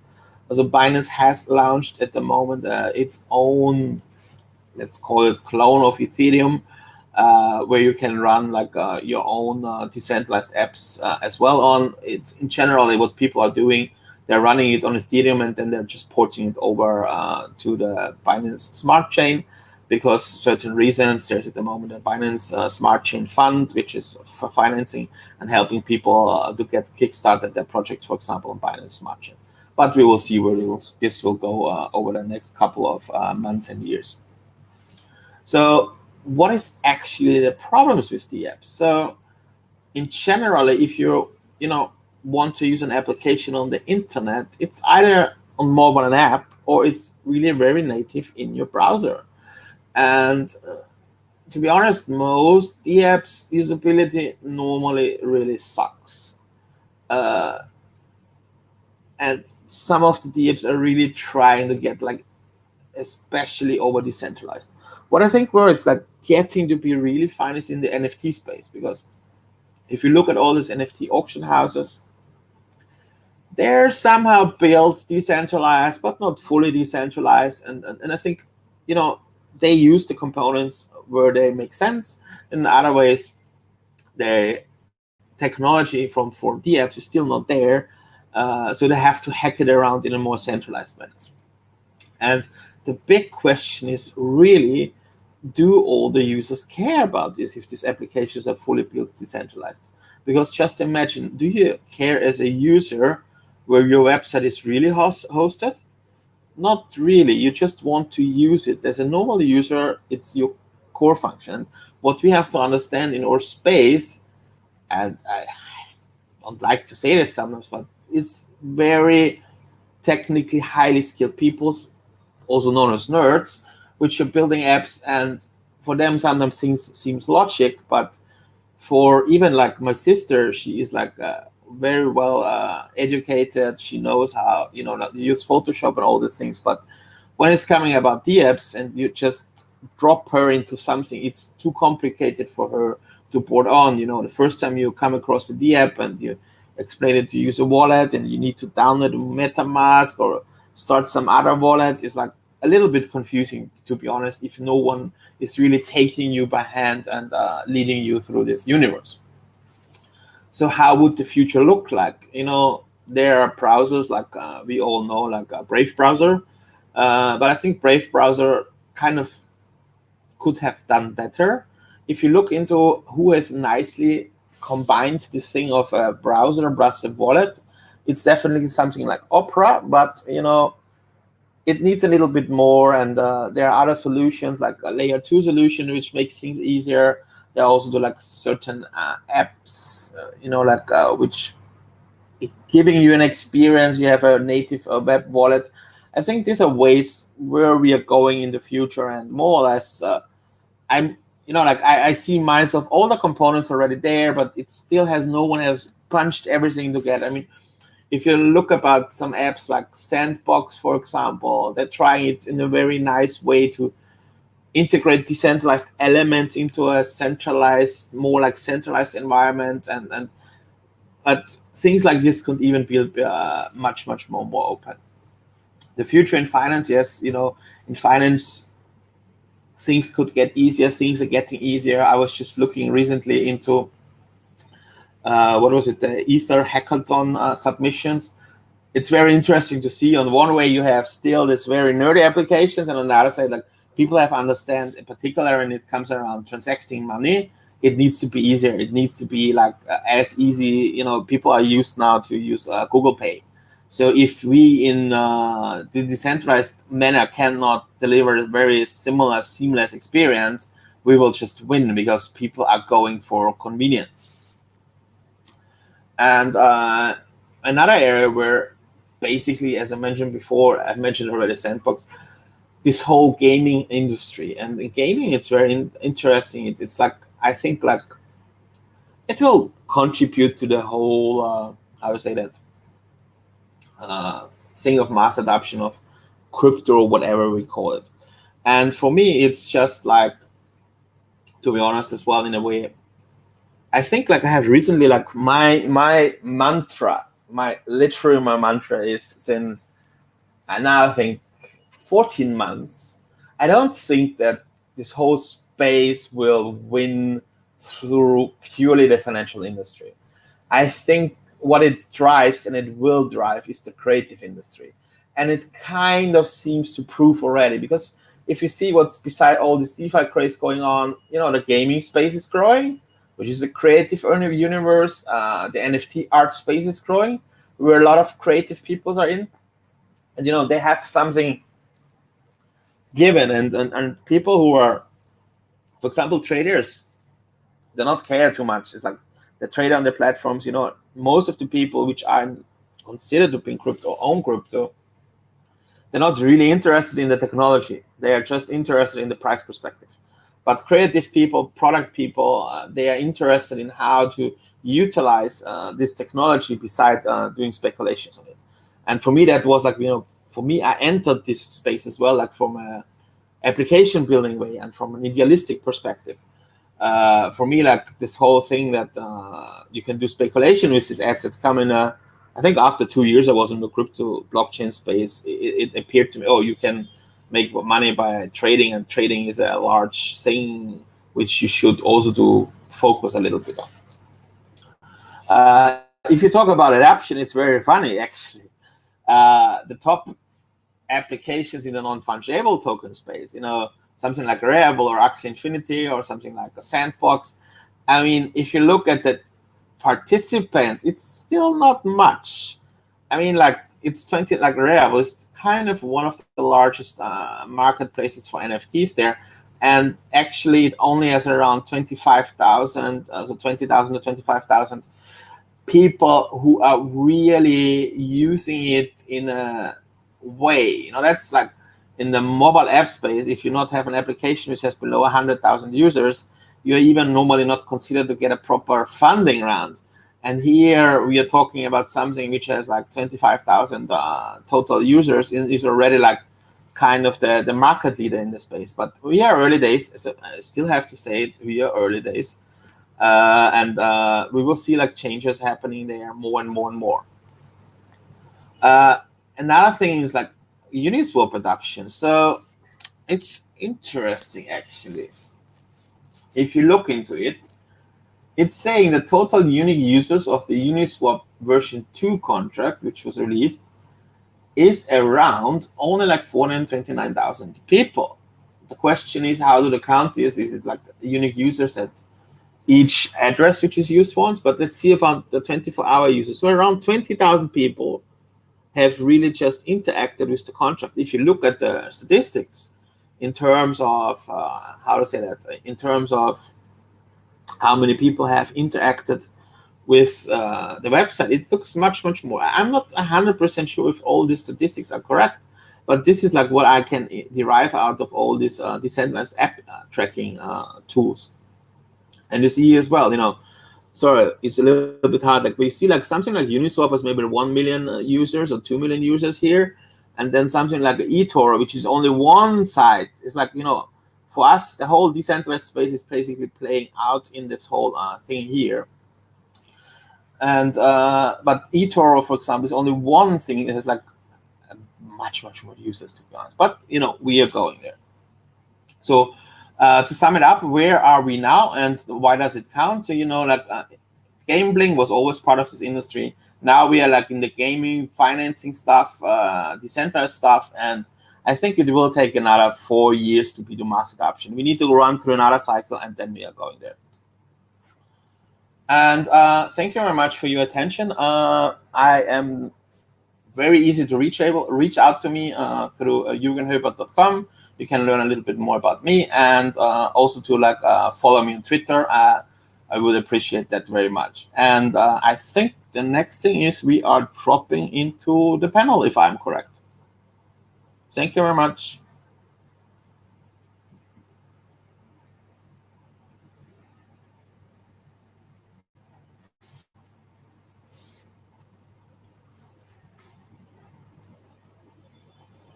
Hi. Hello. Can you hear me? Everyone clear?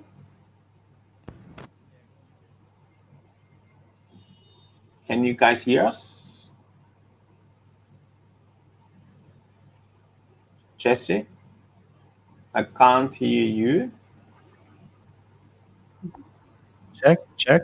Yeah, now I can hear you. Perfect. Hi. Hi. Very nice presentation, man. I just enjoyed that. I have to be honest, I'm a big fan of you guys. I forgot to name you guys because I find it very interesting how you're using gamification in the financial approach. Yeah, no, definitely. And now I'm a big fan of yours. So that was a really good presentation. And I think it's a good snapshot of where we are. So yes, really enjoyed that. I don't know who else will join us, to be honest. Yeah, I think we're waiting on a few. I think Devin. Yeah. OpenSea, Yeah. Yeah, OpenSea, they're doing so much goodness for the space, right? Yeah, for me it was it's very interesting OpenSea because I was thinking they are already the Amazon, but then something like Rebel came across. But Rebel had a short spike, and now they're okay, let's see. Yeah, exactly. Devin. Hey. We haven't seen us for some time. How's it going? Good. In the meantime, I'm back in Hong Kong. Oh, okay. I think Anna's calling me, but I don't know why because I'm. Yeah. Hello? I'm in the thing.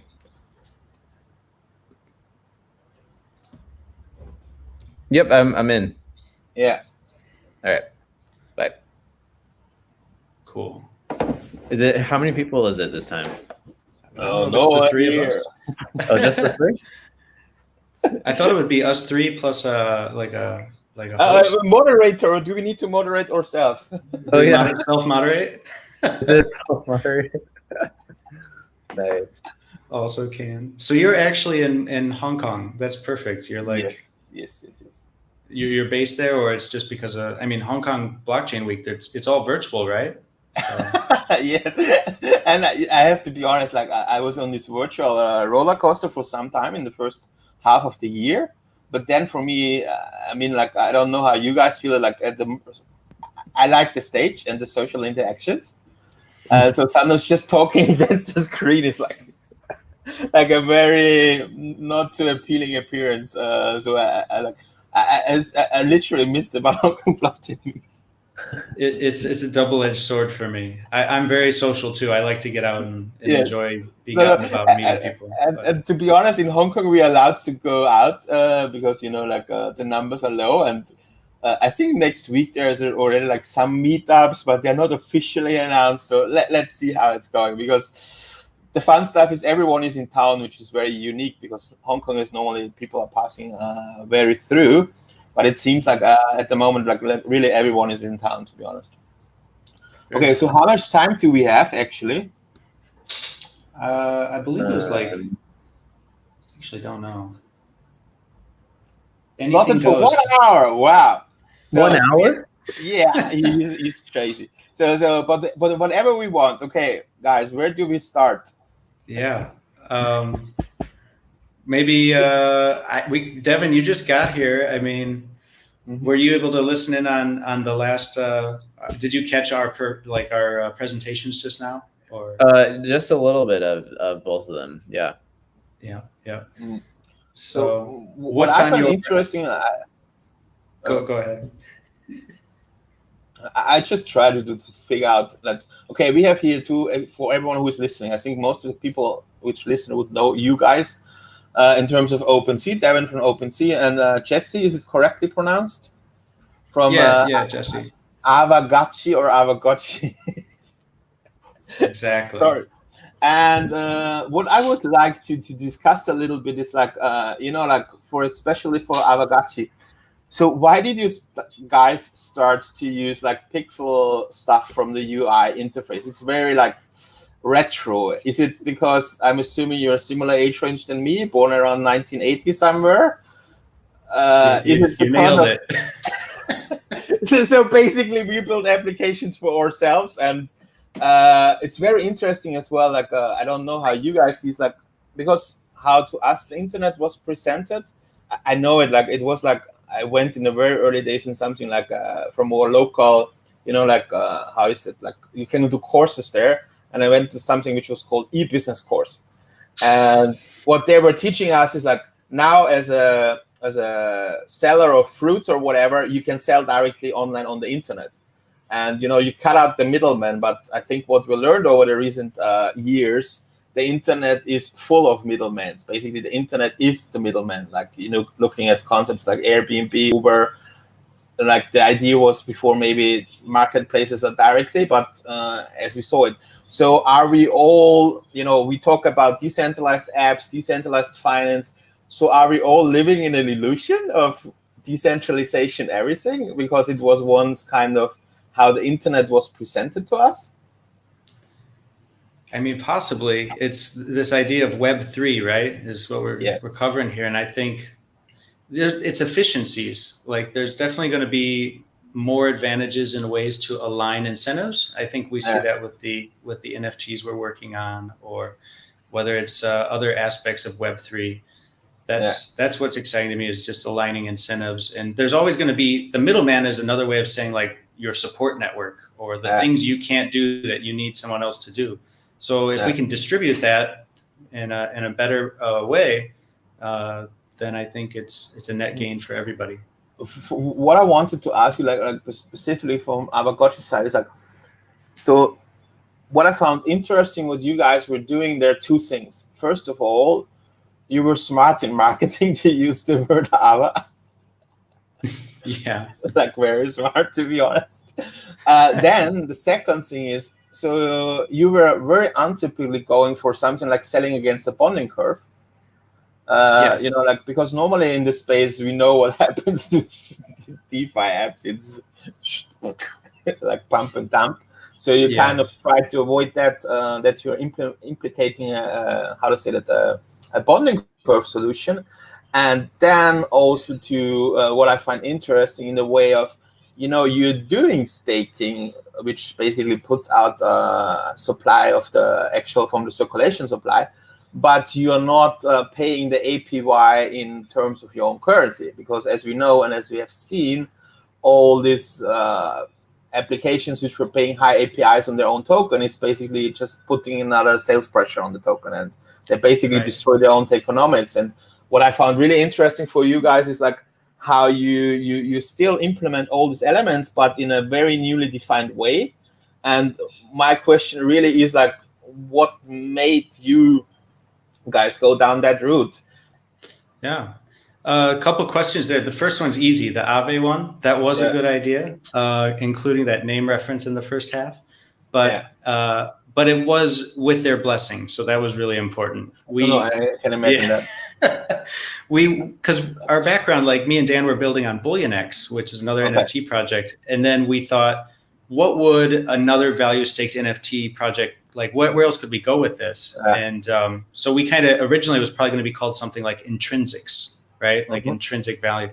And we were like, well, we could do intrinsics, but I think if Aave's down and they support what we're doing, then this adds a certain like narrative layer to it that is much more enticing, and plus their Aave tokens are so intuitive. It's my favorite DeFi product. No, to be honest, like I always have to hit myself. And we had yesterday discussion about it.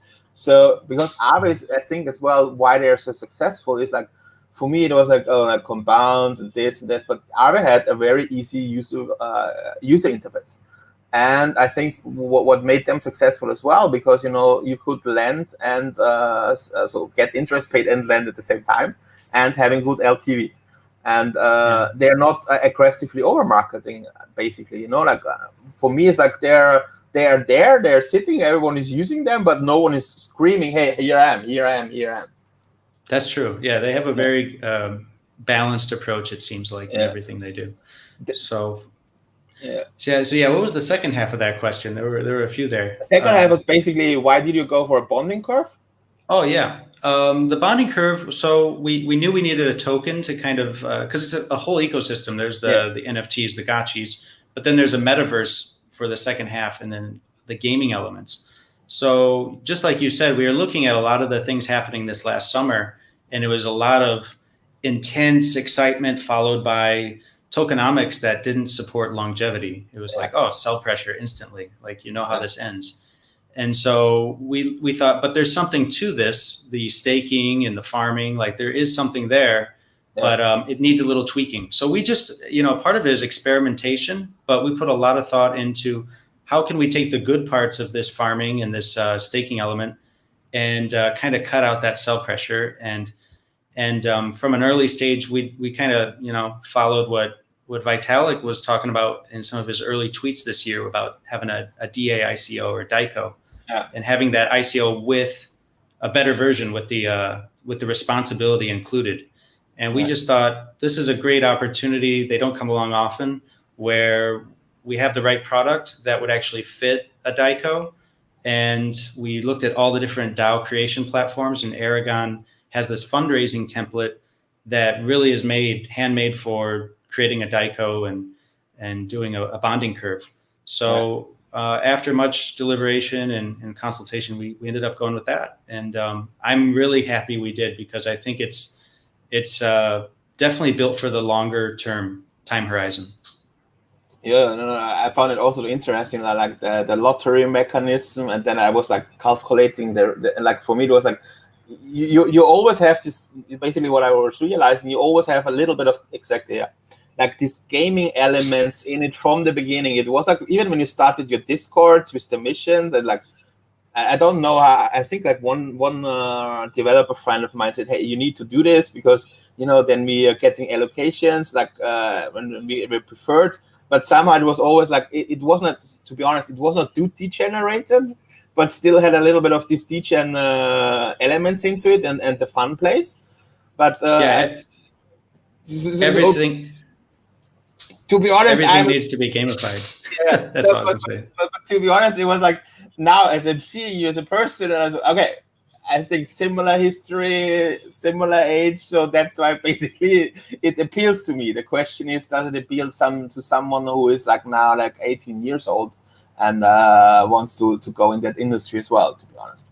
Yeah, I think that's a fair point. But yeah, we try to make everything fun. If it's not fun, people aren't going to do it. Because our biggest thing with like the DAO is we look at all the DAOs and there's voter apathy, and people throw all sorts of incentives at it. We got mining, we got farming, but then at the end of the day, like you said, it's either sell pressure or it's just not valuable. But if it's fun, you can't quantify it as well. But people will come back if they're tricked into enjoying something that not tricked, but they enjoy the aspect of actually interacting with the process. So it's like, all right, we need people to read our white paper and appreciate what we're doing here. Let's reward them with badges that will eventually. We were promising NFTs at the end for that.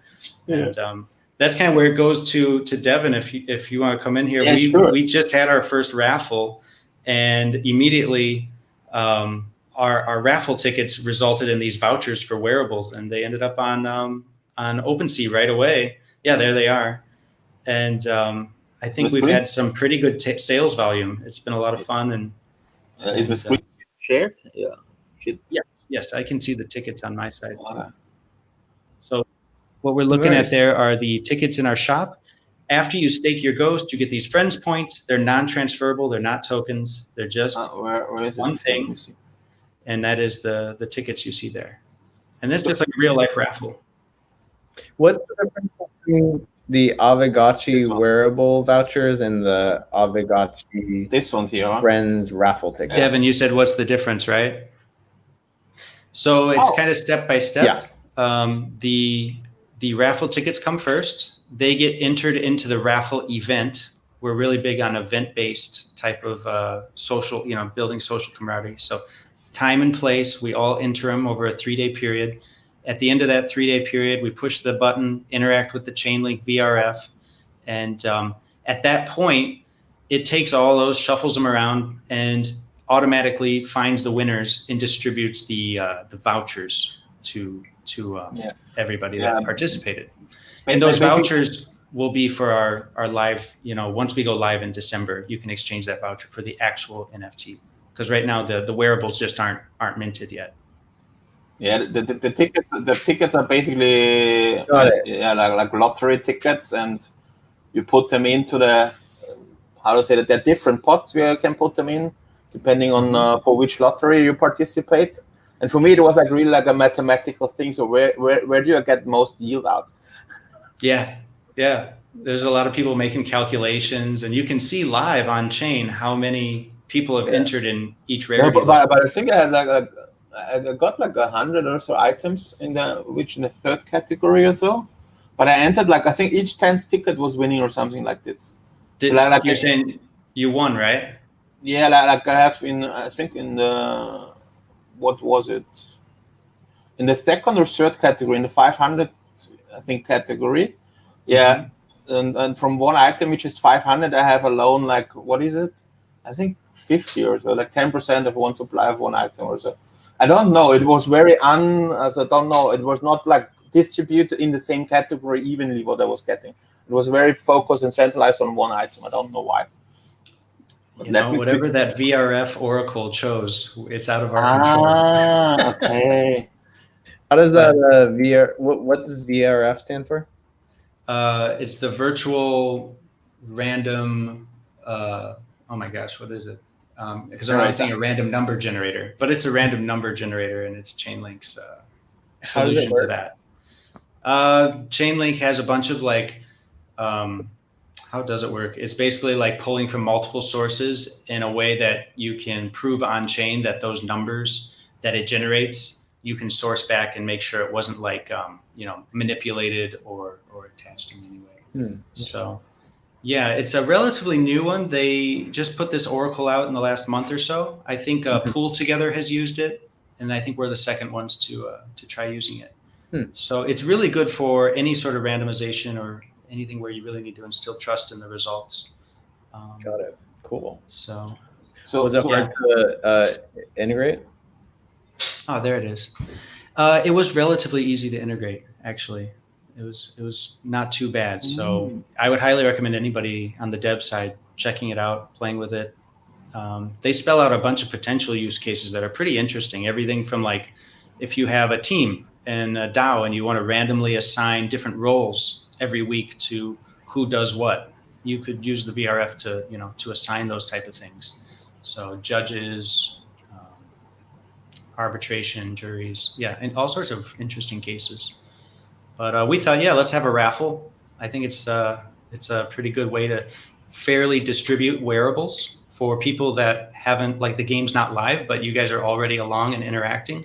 Why don't we start distributing those from the start? Let me see. I just log in. I can show you if you want. Share. And Devin, if we go on OpenSea, I know why you asked that, because there's 2 different smart contracts, right? There's the raffle ticket section, which is, okay, if you get a raffle ticket, it's your chance to participate in the raffle. But if you get the voucher, that's the actual claim to a wearable down the road. From the usability, basically how it works, you have the shop where you can buy the tickets. And then where is it? Back, and it's back. No, so buy bulk. I don't know. What is it? Gonna enter raffle. There you can basically submit. Okay, now it's not. It's already done, so you can only claim the prices. But I already claimed mine. Yeah, I see. I have 47 of this item, 34 of this item, and 48 of that item. Wow, you actually did really good. You've got a lot. Nice. Maybe I stake a lot. You must have staked a good amount. You went all in on the snow camo. That's a good choice. No, I don't know how much to get. Where's it? Stake Ghost. So are a few of those going to show up on OpenSea? You can't wear them all. Honestly, like it's like Devin knows. I was involved a little bit with crypto voxels and with crypto voxels and crypto stamps. I don't know if you know crypto stamps.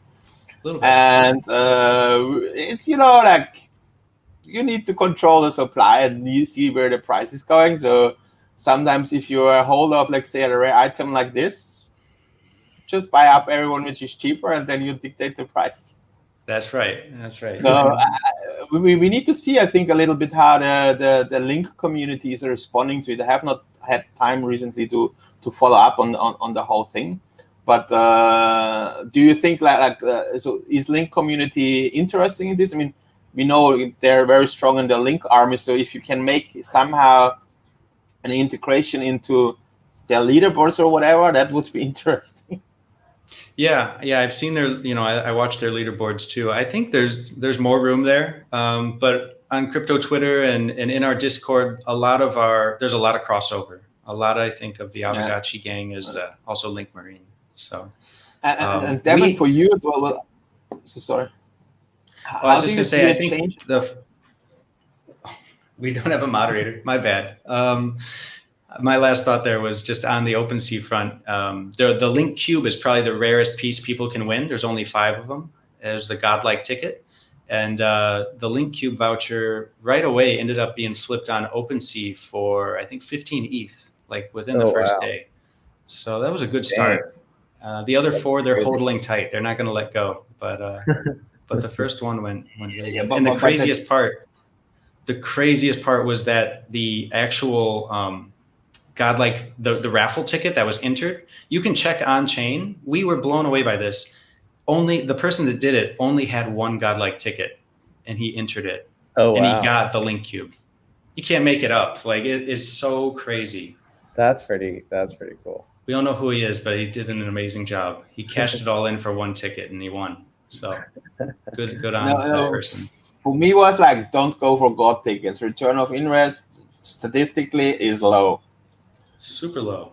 So, but how's the trading going actually? Are there a lot of trades going already on? I see. There's some volume. For which? For the items. I'm just looking. And in the rankings, how much volume did you have? Let me look. Loading. Our site's having some issues right now. Oh yeah, you're using OpenSea. You're using the graph as well. No, we're not. Does anyone know? Does anyone know does it make the graph sense or not? I'm not too technical, so I can give an idea on that actually. What about the graph? Does it make sense what they're doing or not? I'm not sure. Oh. Well, I know a lot of people are using them. Actually, Jesse, are you guys using the graph? Yeah, to a limited extent. I hear nothing but good things about the graph. It just makes sense. Pretty nice. I operate the nodes there as well, and then it's like I understand the concept, but it's like most of the traffic is in Uniswap. Who else is using it? You know what I mean? Like, I think it's a little bit hard it's hard for us to use the graph because we have all of this like metadata that we're merging with the on-chain data. But for smaller applications, I think it's kind of cool that you can get some data up and running pretty quickly as opposed to having to roll your own indexer. But I don't know. The thing I don't know about the graph is I haven't really looked deeply into how the network actually, like how the tokenomics work. That's where I would be a little bit like, I don't have any like. The valuation about that. The valuation of the graph is already insane. Oh, really? Yeah. It's like what I wanted to ask you, Devin, because recently, like, how do you think this whole thing works out with Ether? I mean, the NFT space is a little bit slowed down, I'm thinking, or it's not slowed down, but it's like it's growing, and then it's like not really like growing further. Is it because like minting is expensive at the moment? We have no proper layer 2 solutions, or what is your perspective at the moment? Like, like you are solely focusing at the moment on Ethereum still. So I think you have plans to go to integrate other standards as well. Is that correct? Or? Yeah. So I definitely think like we're seeing a lot of excitement around like layer 2 solutions like Matic and XDAI and stuff like that. And we're starting to invest in being able to support those. We're actually making significant progress. And I do think, I think part of what's holding it back is definitely the gas costs. Like when we saw gas costs go way up, like that really hurt activity. It meant that people couldn't do much, and just a lot of trades didn't make sense. So I think, I think it'll be interesting to see some more major games launch on layer 2. Like I think Skyweaver is looking at launching on a layer 2. And there is also Foundation that has something on XDAI or some NFTs on XDAI. So I think, it's just like kind of early days. I mean, a lot of the apps like us, for example, there's a lot of work that goes into just making it possible to support multiple chains and multiple wallets and all that stuff. So that's like kind of one of the foundational things. But I'm really excited about the what for me basically is the thing. So like, to be honest, I mean, this concept of running on multiple chains is not a problem. The problem is still the interface. And what I don't understand, and I hope we can bring this to the MetaMask guys. So why can they not basically on a press of the button just change the RPC as well? Like through the web interface, it's basically like, how to call that, this document object model.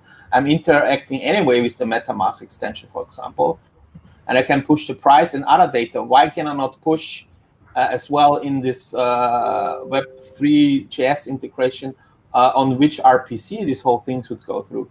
Because, like if you talk about XDAI, Matic, they all use Ether addresses as well, so nothing would get lost if you send it to the wrong thing. So had anyone the same idea? Because for me, it's like really like, it's like XDAI I like, like you have XDAI, and if you want to cross it over to Ethereum, you can just mint it, and it's on Ethereum, and it's in your address. But for me, the question is why no one is building an interface where the RPC is basically as well changeable by a simple click. Or I think you can do that with MetaMask now, right? Where you like connect to a specific, or when you click connect, it can ask for a specific RPC URL. Yeah, I think you have to manually. It's not very intuitive, but I think you can do it.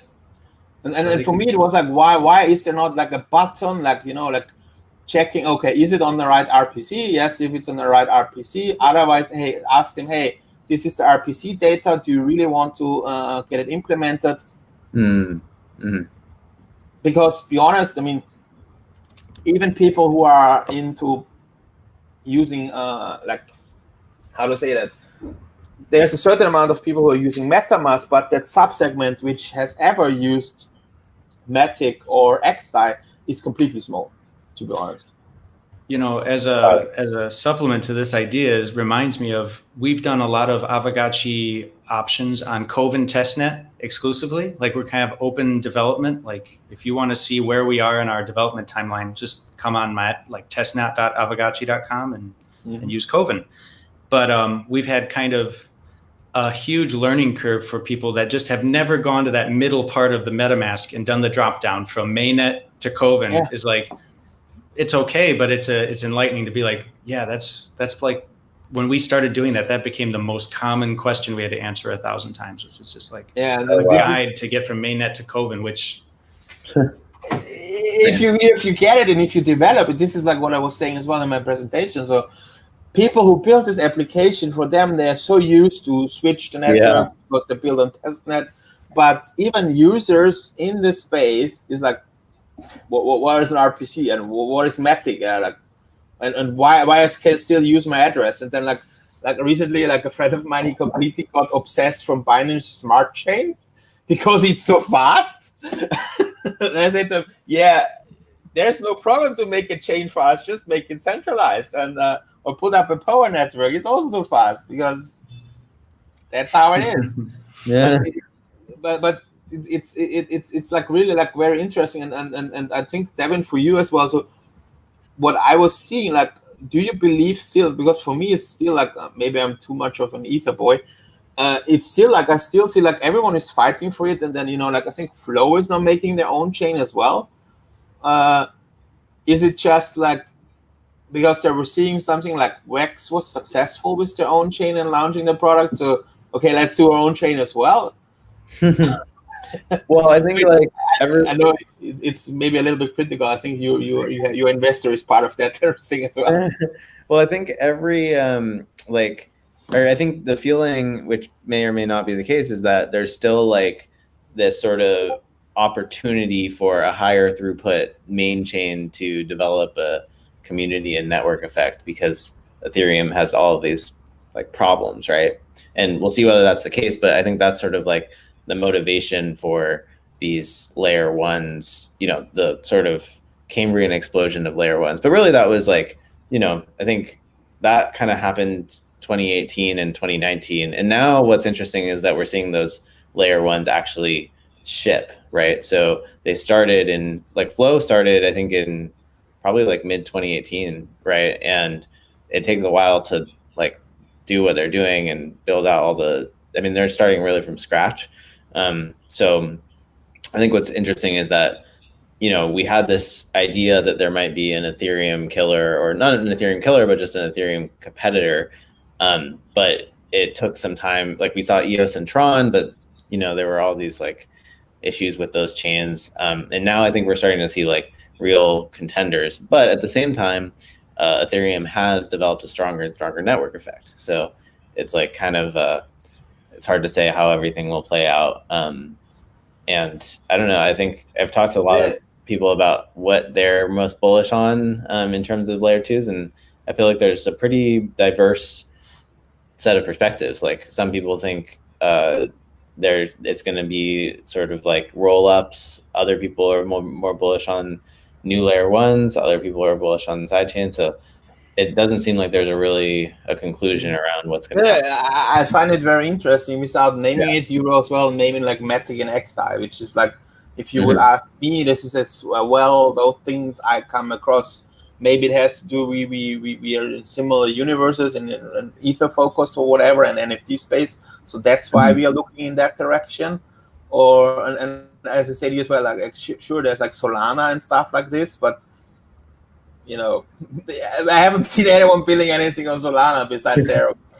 Yeah, right. To be honest. That ether angle, I think it's because Matic can support the same addresses. They all use EVM. There's just this, it kind of makes sense if they're able to build off the network effects that are already in existence. It's a lot easier than coming in. Your code is just easy deployed and running there, and it's finished. It's not making it much more harder. And what for me is as well this logic with the addresses. So on XDAI and on Matic, I can just use my same addresses. If it's sent on the wrong network, I still have access to it. This is like for me is something like in the how to say that and did you guys ever look into Portis, the wallet? Us or Jesse? Both of you guys. We used to support Portis, but we disabled it because it's having some like issues on our site. But why do you ask? This is like for me, it's like I always use MetaMask, and now like a friend of mine, he entered the space. When was it? Like I think in March or so, and he is like, oh yeah, I use like Taurus and this, and it's like very interesting, complete different. Why do you use MetaMask? So, like, interesting. Yeah, it's like a complete different. Like because I explain it like this way. Like when I entered Ethereum, it was like, shit, you need to download the wallet to send it. And then, hey, thank you, there's MetaMask. And I don't used to use my Ether wallet and upload my private key in the browser and give everything manually in basically something like this. And what I liked in Portis, because I was looking yesterday particularly into it, they have like one wallet where you see, let me see if it's still logged in, where you see all your different RPCs at once. Yeah, but I'm sharing the screen now. You see, basically, this is your wallet, and then basically on which network you have what. That's cool. So this is like at the moment, I'm really like figuring out which stuff, and then like on Taurus, I like the simple version of logging in, and even on Taurus, I realized you can change to Matic. I didn't was aware about that, for example. And so like what I'm finding, like all this wallet, like for me, it's like Taurus, Wallet Connect. Okay, Wallet Connect is just connecting the wallet. Taurus, Portis, and Formatic. They kind of each one has some elements done very nicely, and other elements they're lacking a little bit. So I hope someone is coming and picking everywhere the best thing. The one I'd add to that list would be, are you guys familiar with Arcane? Arkane? Arcane Network. They seem to be doing a lot with... Do you have the URL? I think it's arcane.network, and we can take a look. What I like about them is they're very Matic friendly, but also Ethereum, and they seem to be... Yeah, I don't know how to pronounce it. I say Arcane. No, worries. Yeah, it's very friendly with switching between the side chains and Ethereum. Our friend Sebastian is there. Yes, so it's a good crew. They seem to be. We're going to be integrating this from the next week. This is our space, social credibility. And if I see Sebastian there, okay, he done the due diligence. Otherwise, the face would not be there. Sign me up. No, it's really like this. I don't know. Like this, like you have your people which they have a similar mindset, or see, Binance X. Oh, Eternity. Okay, I need to look into that deeper. Yeah, definitely worth taking a look at. I think it might be a solution for at least what we want to do, because we want to have Matic support for our Aavegochis for all those interactions. There's going to be a lot of interactions, and so it's basically necessary. Social login, like, and it makes you automatically an account under your social login, and it's still non-custodial. Let me see if that works. Okay, I don't do that now. Master pin. So who wants some money? No. Yeah. Okay, interesting. Add it to the list. So how is it for you guys? Like at the moment, we are, how to say that? Bitcoin universe, like Bitcoin maximalists are going crazy because they are reaching like top prices. Ethereum universe is still stuck. So how you guys see it? Because like even if you look into Google searches, no one is searching by Bitcoin. Really? Why not? I don't know. It's like it's all institutional. What is yeah, exactly? What is it? Google? How is it called? Google Trends. Analytics or trends. Trends. Google Trends, and it's like Bitcoin. I think it's the Google Trends keyword. Let us see. Bitcoin. Okay, it's getting more or not? Past 12 months? No, must be more. Past 5 years. I mean, look. Yeah. This is where we were. This is what's now. One thing I'm trying to do is, and just like with Ethereum, I bet Ethereum nobody's searching for, and it's not in the public mindset at all. Bitcoin's just shorthand for all of Web3 at this point. You know, like not fair. Bitcoin is like dope. It's the enter drug. Yeah. But I try to not use the word crypto. I'm trying to say Ethereum now, like built on Ethereum. Use that word more and more. So. No, for me, it's like really interesting. So the last 2 weeks, so people are asking like, to Juergen, how does this staking work? And wow, I can make like 10% return of invest. So like, I put in $1 million and I don't have to work anymore. Things like this, And so this is interesting because it's coming from people who are not, so they have been in, how to say that, in the crypto space from a more like a purely investment perspective, but they seem to come back somehow, or they're getting drawn in again.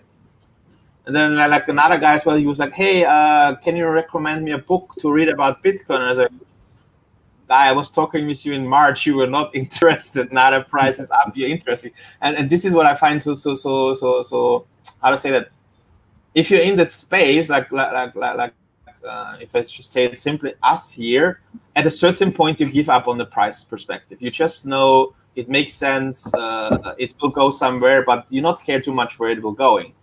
And how do you guys think about, we know what happened last time, is it something like, do we want those people? Because for me, it was at a certain point, so what is the purpose that everyone is rushing in and then getting disappointed again because they get wrecked? Or is it just part of the whole system that we need to wreck people? No, I'm gonna hop off soon, but I getting a bit late here. But I think it's interesting because like speculation has always been like kind of the killer app of crypto, right? It's the thing that drives usage and adoption, and so like each wave is partially driven by that and then partially driven by fundamentals. But it I don't know, it would be really hard for crypto to take off without the monetary and price component, right? Because if Ethereum didn't have a monetary price associated with it, it wouldn't be a stable network, right? Same with Bitcoin. So there's sort of like that necessary piece of the speculative component. And similar with NFTs, right? I mean, I guess NFTs is a little bit different because there is real like direct utility to a lot of the NFTs, but at the same time, it is like sort of the speculation and the ability to buy and sell things that like makes them more accessible to a wider audience than like a traditional like game item where you can't do that. Right? So yeah, I would add I think that unlike 2017 or even runs previous to that one, because of NFTs, really, we add this extra layer, and because of Ethereum and this like wider Web3 now, it's not just the you're going to use it for buying your cup of coffee, that argument, or digital gold. Now it's like, no, it's actually my entire like online identity, or with the avatars, or it's my gaming experience, and it's so many more things that we're starting to expand the scope of what crypto can affect. Yeah. So it's very, very exciting, and that's why I like the NFT space so much, because it's a place for the creatives to gather and have an impact that are not necessarily ex-bankers or something. Yeah. So. No. I think you summarized that very nice. For me, it was as well like I like immersed myself. I think when was it, like from last year autumn to like really like summer, these like fully like into NFT stuff, and I like. But at a certain point, like, okay, I need to do other stuff as well because I just get down the rabbit hole, and then I'm missing out on other opportunities. But it's like for me, what you were saying, and it even goes further actually. Like, digital identity is still not a topic, to be honest. As a DID, I think it will come as well in a very unexpected way. I'm assuming it. So because it's I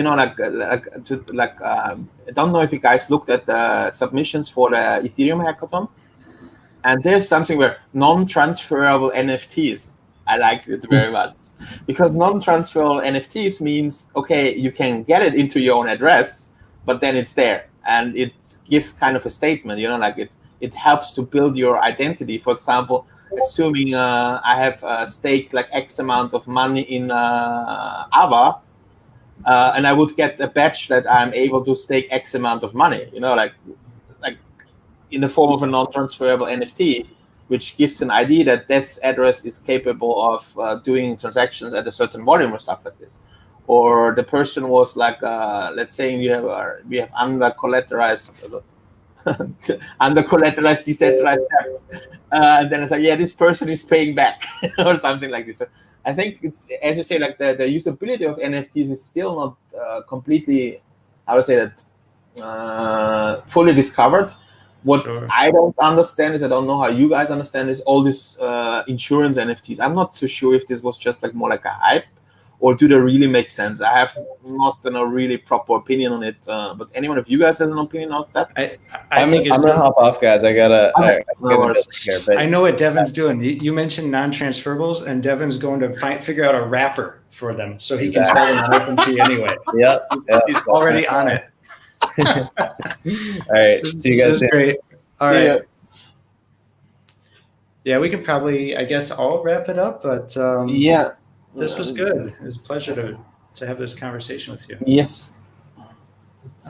Justin is from Blockchain, or let me see. Yeah, perfect. We can wrap it up. If they're ready. Yeah. I think the identity part, just to to comment on that is really cool. Like that's going to be a huge part, because with loans right now, it's pretty much all via collateral. But in the real world, you also have this like credit score way. Yes. And I think NFTs are the only way to get towards unlocking that second half. And non-transferables might be yeah. Maybe as well you get an NFT that you did a full KYC and an email on the address. Yeah, if that's what you want to do. I think this is what I'd like. Let's see how it's going there. I think we will need to find the fine line between what is decentralized and what is centralized, to be honest. Yeah. I think I mean, the not to plug utopian Aavegochi again, but I think it's something we've been talking about a lot, is this idea of having a little pocket in your Aavegochi so you can get badges. So let's say you voted in an important DAO vote, Aavegochi DAO vote, or maybe it's even a third-party outside DApp. You get these badges and they stay inside your Aavegochi, and then your Aavegochi kind of becomes your avatar to cross the Web3. And we'll see where it goes, but it's definitely like a part of what we want the Aavegochi to ultimately be. So when is the custom T-shirt shop coming for Aavegochi? Custom T-shirts. Ooh, you want the wearable, the digital T-shirt, or the real thing? Real thing. Come on. I can make it happen. I think it's coming soon. But you can only print it if you have the underlining NFTs for it, like. Oh, I like it. We can build that interface. Okay, perfect. Okay, very nice to talk with you. And Justin, we are done. Need a ghost shirt, yes. Perfect. Should we just drop out? Oh yeah, just drop out. Okay, bye-bye. Thanks. Talk to you later. Bye. Bye-bye. Nice to meet you.